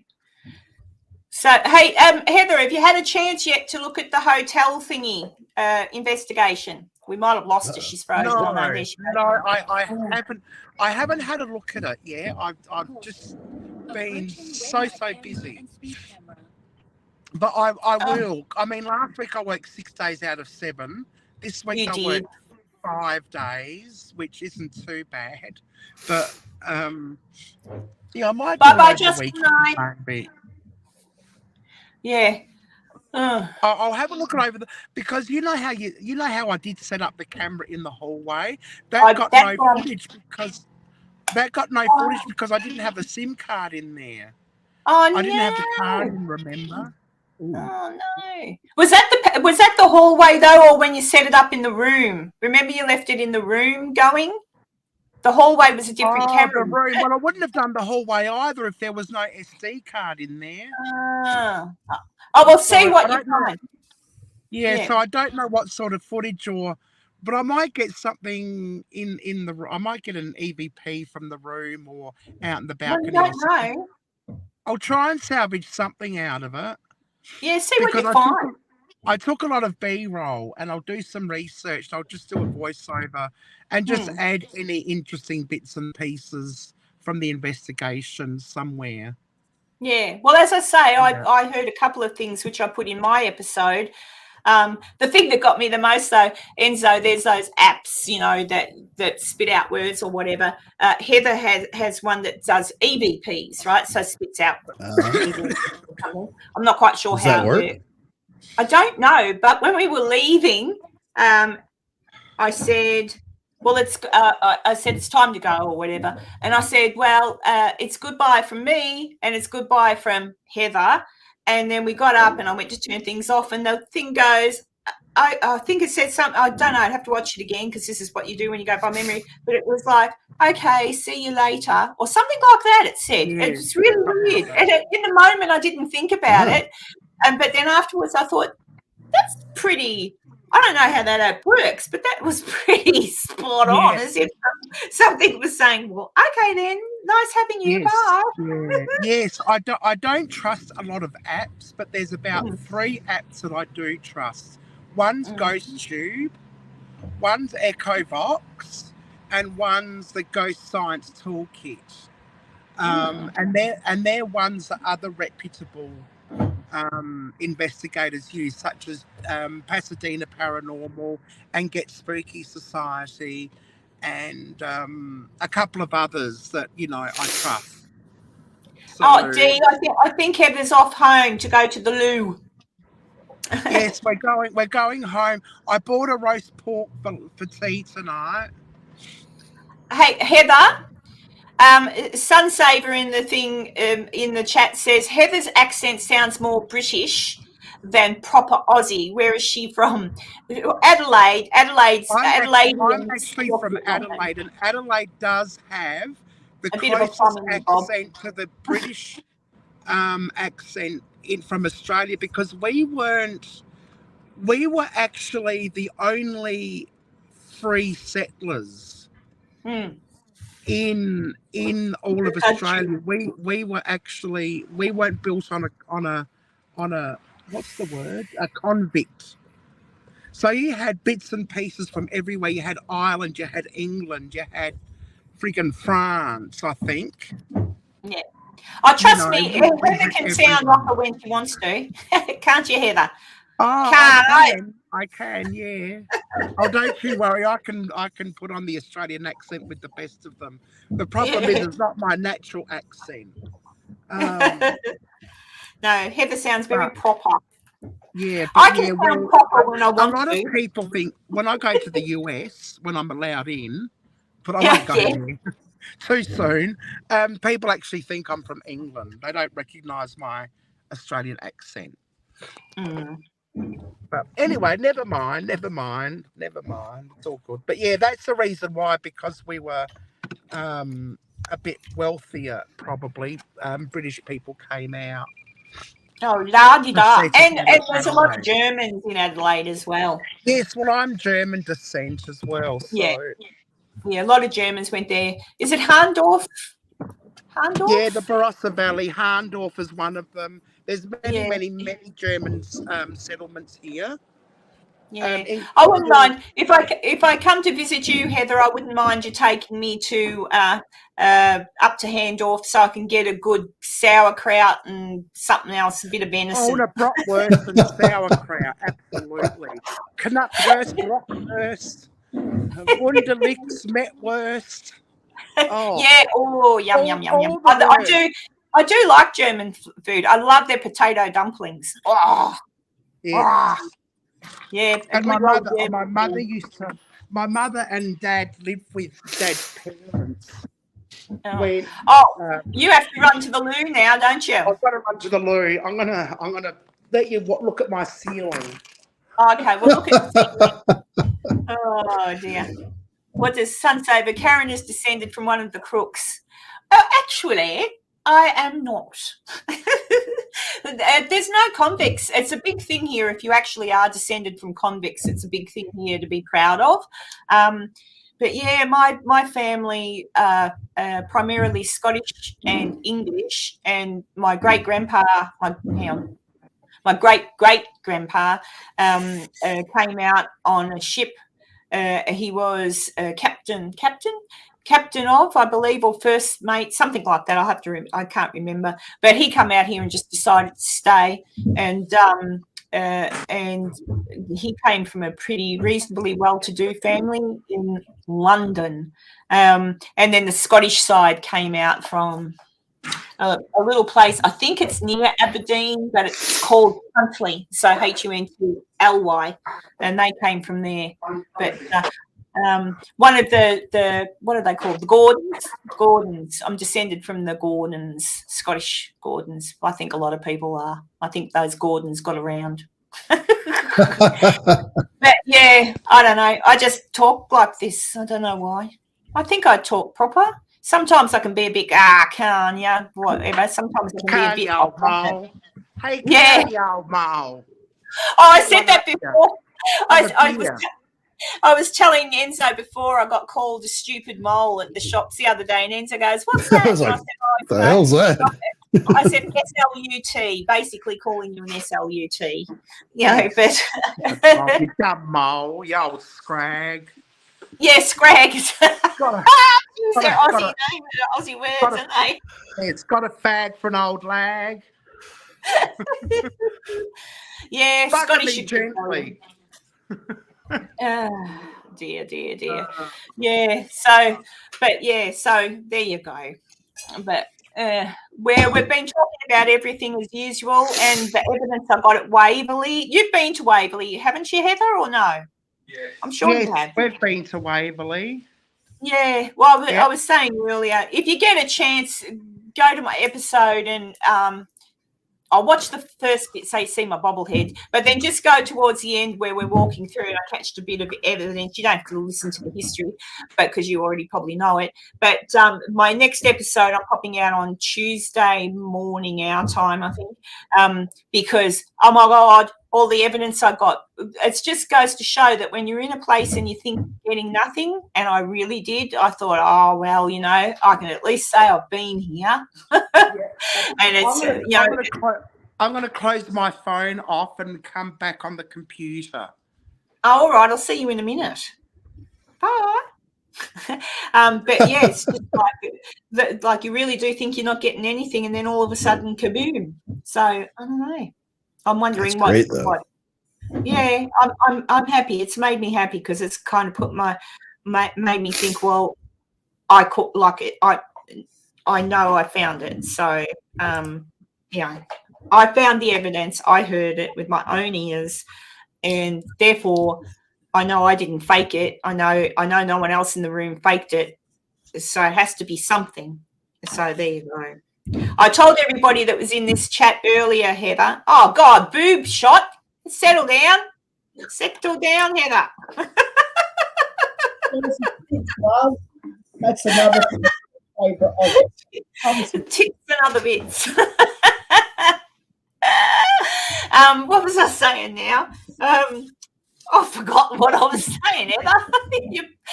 But just that the fact that that's what I was telling you. Yeah, the other people that because I think there's about I don't know. Is there still 10 people in the chat? I don't know how many people are in the chat because I haven't got the YouTube on. But I told everyone that was still here and stuck it out with me for the live that I was coming up the tunnel, the body shoot at Waverley, and I had my phone. Oh, good Lord, what's that? Sorry. It's a demon. So I was videotaping my walk back up the body shoot, and I was singing. Oh, well, not singing, humming. I was like, and I thought Cassie was humming as well behind me, and I turned to Cassie and I didn't even turn. I just sort of shouted out over my shoulder, "Oh, you're singing too, Cassie," and she went, "No," and I went, "Oh." And I thought, and I dismissed it. I thought I must have just heard myself back or whatever, but I didn't, Heather. Someone mimicked me in the body, and it's not an echo because there's too much time. Me singing and the singing, and it's clear, and you can hear it, and there's no like, is that what? Oh, there's none of that. It's singing, so I was super excited. Yeah, he knows I'm excited because he's heard this about 20 times today. I'm excited. I can't wait to hear it myself. Yeah. Oh, well, I've already put it up as a premiere because I can share it if it's unlisted, but I'll see. I can share it and let you preview it if you like, but I don't, now that I've said, I don't know, now that I've said it as a premiere, I don't think I can. That'd mean I'd have to. You'd have to unpremiere it. And it was pain in the bum. It's set up to go now. So I'll wait like the rest of the normal people. Yeah, but normal. Yeah. Us, Enzo. Yeah, there's nothing. I had such fun investigating with Heather. It was so exciting when I pulled up and I saw her there on the side of the road. I thought it's really her. Because it's like, I was hitchhiking, you're going my way. Yes, and I picked her up, and then I don't know who talked more, probably me. I don't know. Oh, definitely you. You talk more. Without a doubt. There is no shadow of a doubt. Absolutely not. But we had fun, and when we got there, we had fun. And then it was funny when we got tired and we had to sleep, and we were only going to sleep for maybe an hour, just an nap, but 6 hours. 6 hours. But we woke up at the right time, though. We woke up at or what do you call it, 3 a.m. or something. So something like that. Woke up at the right time, and we had a lovely dinner while we were there. And the barman was lovely, wasn't he? He was funny. You look beautiful. He was nice. He was lovely. He was a typical Aussie bloke. He was, wasn't he? And the ladies were nice, and the girl that showed us to our room was nice, and the hotel was nice. It was all very nice. It was absolutely beautiful. Did you get much of the B-roll in the hotel, or did you just focus? I think you just focused on the investigation, didn't you? I did. You got B-roll at the hotel. I just walked through every aspect of the beat. So that's what I'll do. What I might do. Okay, so this is the plan, right? Okay, because I'm not too sure how much paranormal I got. What I'll do is I'll grab what I've got. I'll have a look at it. I'll get the most interesting pieces out, and I'll just intertwine it with a narrative of the B-roll. Yeah. How does that sound? Love you, Dantex. Love you, Dantex. Night. Yeah, that sounds like a really good idea because I didn't really get. I videoed walking up one of the hallways, I think I videotaped the hallways out on the balcony just to show them the balcony. Yeah. And then the rest was in the rooms, I think. But yeah. Mm. So yeah, And that I sounds watch like yours again as well. I watch and you yours. never know, you might catch something too. You never know. Yeah. So You you never. never know. I might get an EVP or something out of it. Who knows? So I don't know. But I'm super excited for my episode on Tuesday night. I could have waited. I could have put it out, you know, like next Friday or something, make it once a week. But I can't wait because I'm just excited.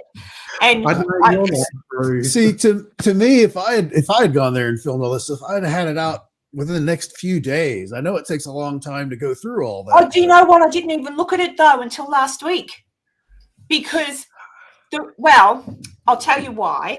The reason being is because Cassie and Jason are making theirs last, so they're only putting their Waverly Hills. Cassie's putting her first episode out this week coming. So the deal was I would do the history of the place we had investigated, put my historical video out, and then that would be followed on by Cassie, and then the following week by Jason, and on until they get it.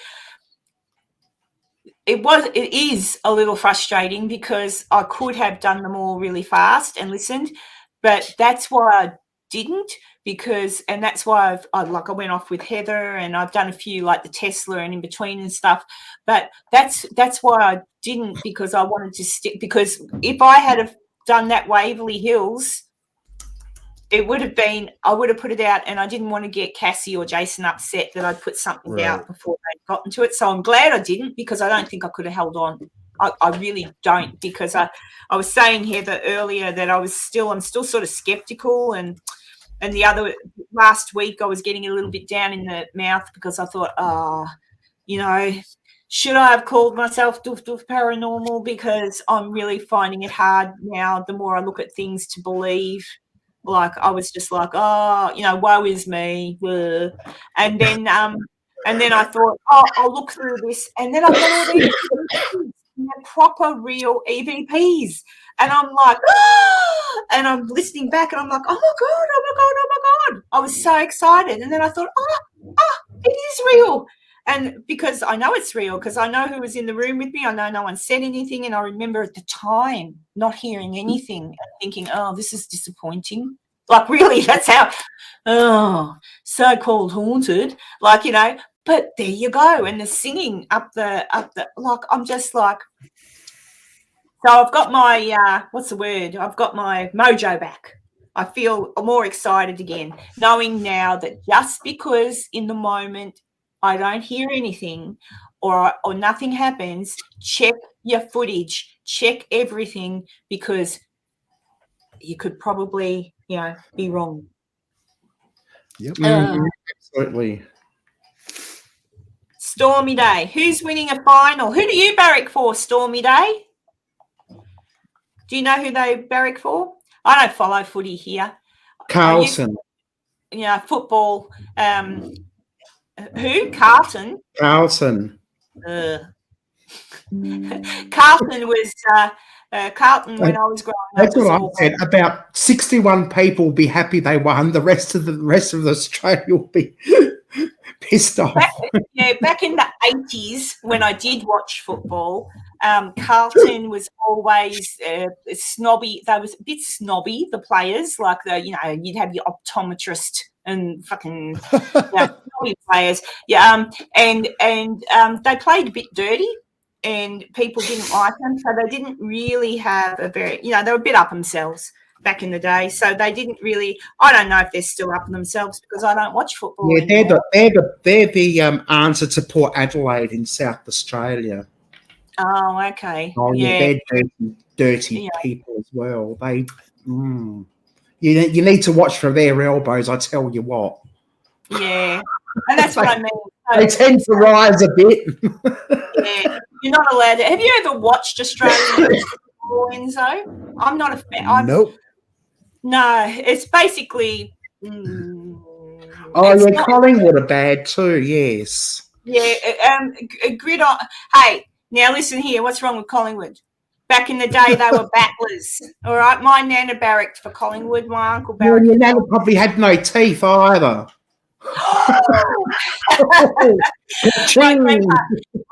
My grandpa was a milkman. They lived in Collingwood. It was back in the way football worked back in the day was if you lived in Collingwood, you played for Collingwood. If you lived in Carlton, you played for Carlton. Nowadays, Yes. That's like my dad. He was offered to play in the SANFL, but he had to go to, I think it was Glenelg. No, not Glenelg.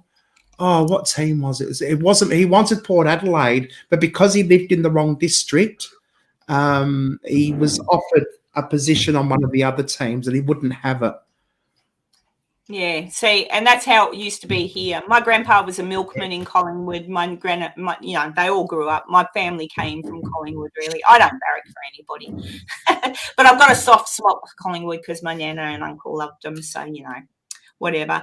Football's kind of like, it's not like gridiron, but the same idea. At each end, you've got the goals.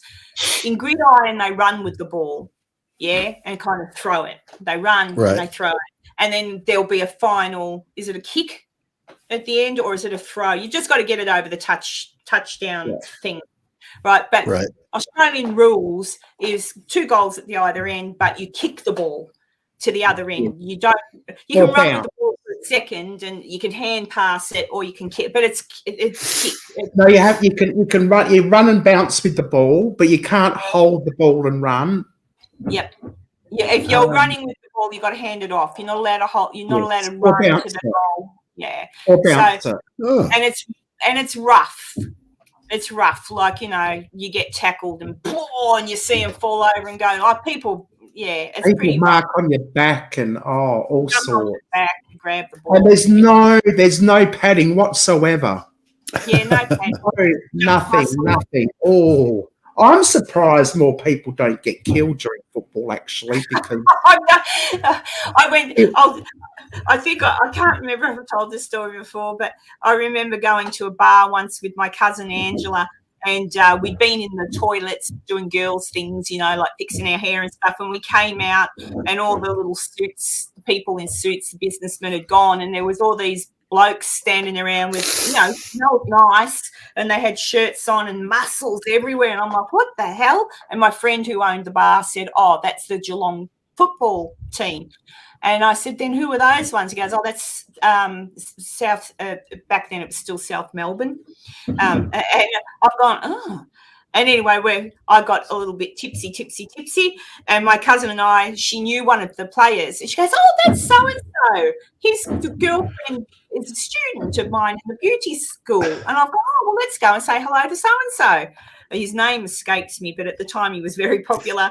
And his shirt was buttoned, like, men can unbutton their shirt. So you could see his chest, like not the full chest, but, oh, bye, Stephanie. And I said, oh my God, your chest looks like a rock. And I said, can I touch it? And he goes, sure. And I said, Angela? And my cousin goes, yeah.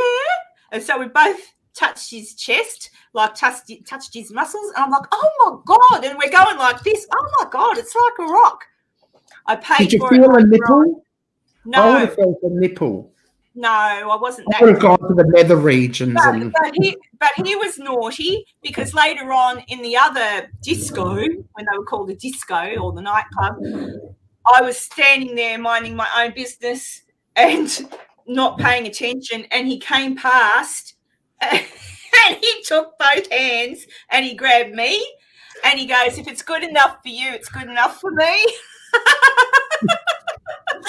I saw that one coming, though. Yeah.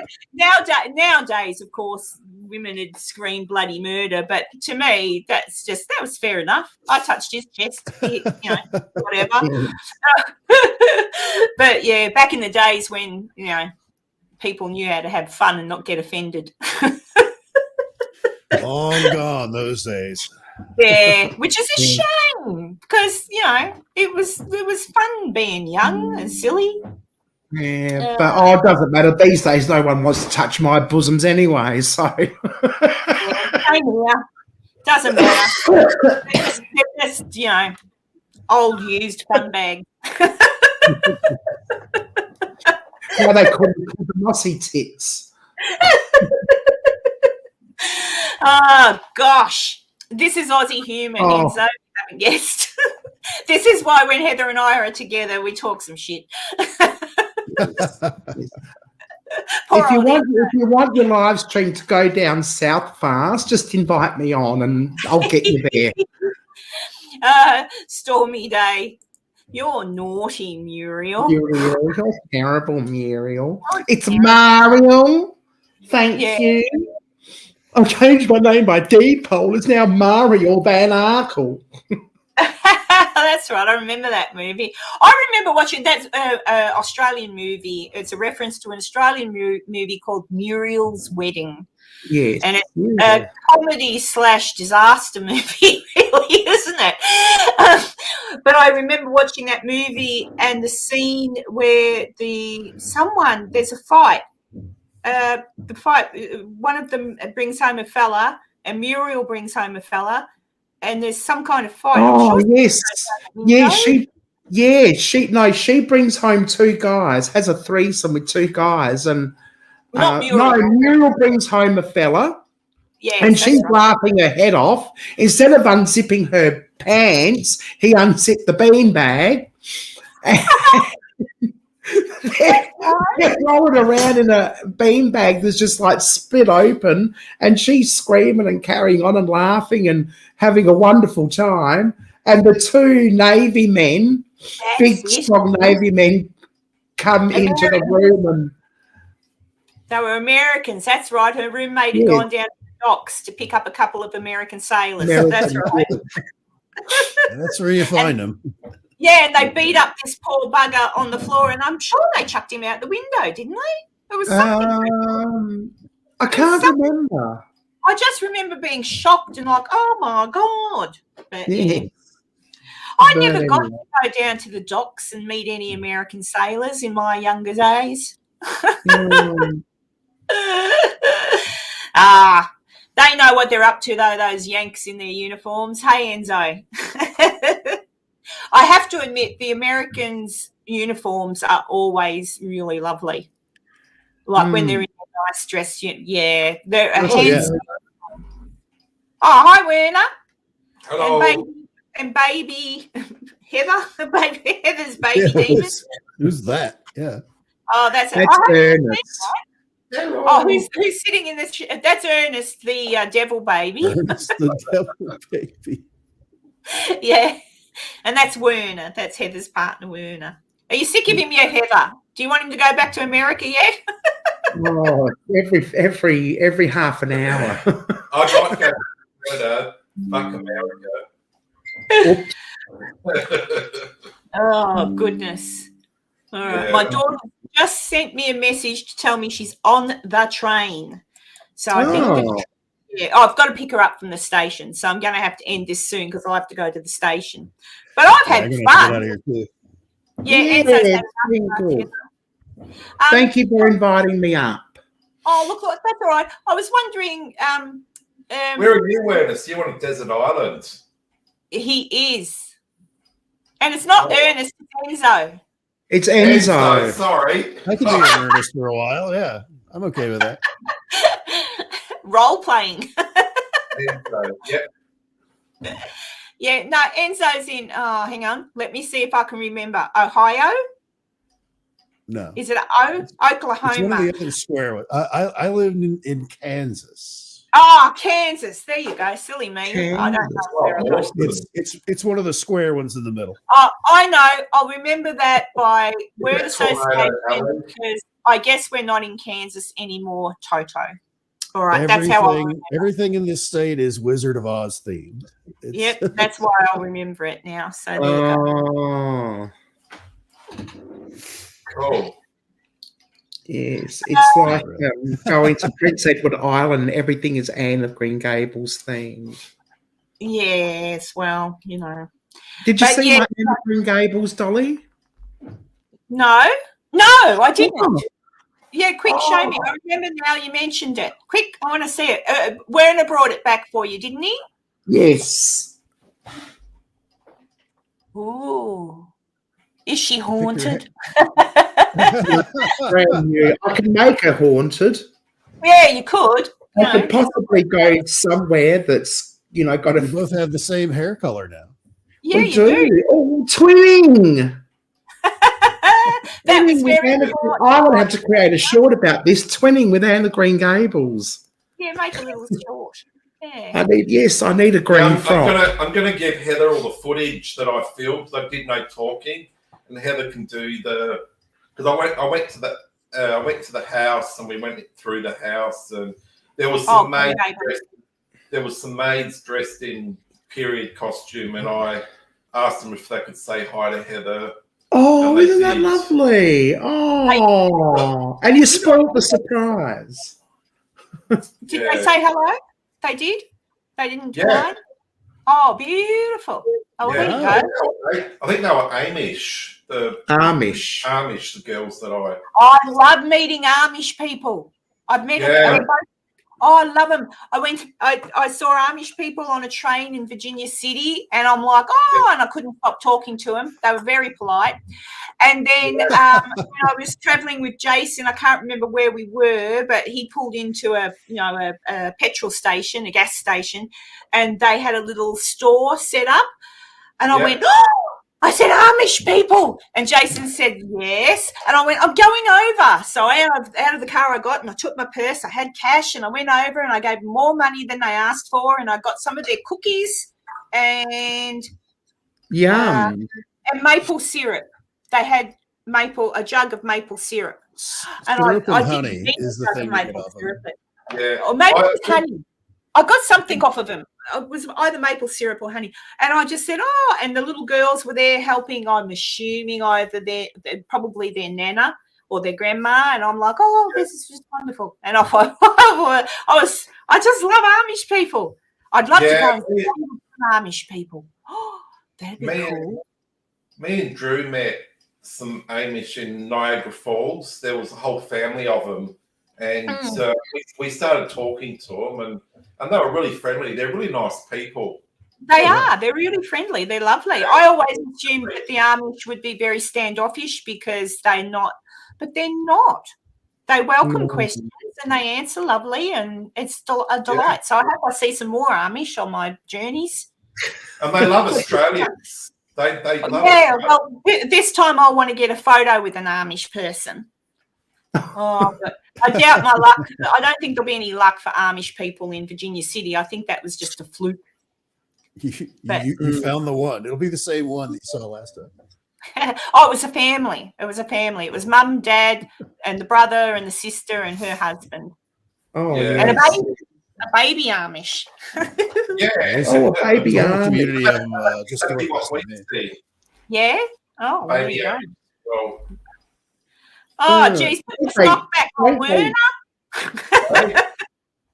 That's all right. You're rubbing your foot. Just my feet are itchy. Yeah. Oh, good. Gimme up. Scratch away.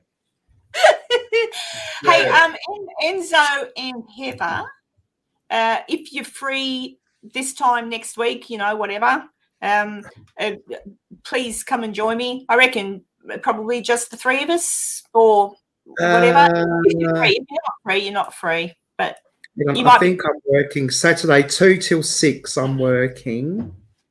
Oh, that's all right. In the morning. It won't be now. I'm amazed I'm still on. Oh, well, I shouldn't be. I'm not amazed whatsoever. I always find something to. Enzo knows because I say goodbye, and then I start 5 times. Yeah. Yeah. I've already done it twice already. I've got to go, and then I start talking. But if not, I know Enzo will be here. But yeah, because I have fun when it's you're on, Heather, and when you're on too, Enzo. That sounded wrong, didn't it? But it's a bit of a dynamic. It makes me laugh. It makes me talk about happy silly things, have a bit of a giggle. I don't even know if there's anyone still watching, to be honest. They could have all had enough by now.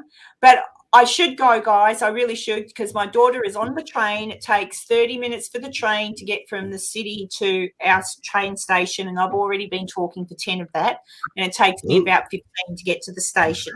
So I don't want her getting off the train thinking, Ma. I mean, she's 22, but, you know, she's to the 15 minutes still my to 10 get it to tone. It does Yeah. matter. He's doing the math. Right. So, oh yeah, Dee says it's a great chat, all three of us. Thanks, Lee. Yeah, I'm gonna go. I'm gonna have some lunch and put my You go shopping have away and some have a lunch. nap. Enzo's got to go as well. I'm sure he's got to go to the loo as well. Yeah. So, well, see. All right, guys, I will see you in the live chat for my episode on Tuesday, whatever time. Click on the Tuesday. okay, Tuesday my time, so Monday night America, Tuesday morning, I think, for me. Heather's gone already. Oh, gee, she just disappeared. Yeah. See, so that's how you say goodbye. Like, all right, bye, That's how bam, you- gone. I'm Just no fooling around. Happy birthday to Heather's mum. Oh, I see. All right. And yeah, Sunsaver, hopefully you can call in. So I'll do a live again this time next week, whatever, just to chat. And Tanya, love you. And again, thank you, Daniel, for that lovely little gift. And Foxfire, be good. Have a happy day or night, a good sleep. Enzo made a comment. There you go. But yeah, just be good, everybody. Have It's a the great only way I week. can get the word in edgewise. Oh, we're like an old married couple, Enzo. She won't shut up. All right, guys, I'm shutting up now. I'll see you later. Bye.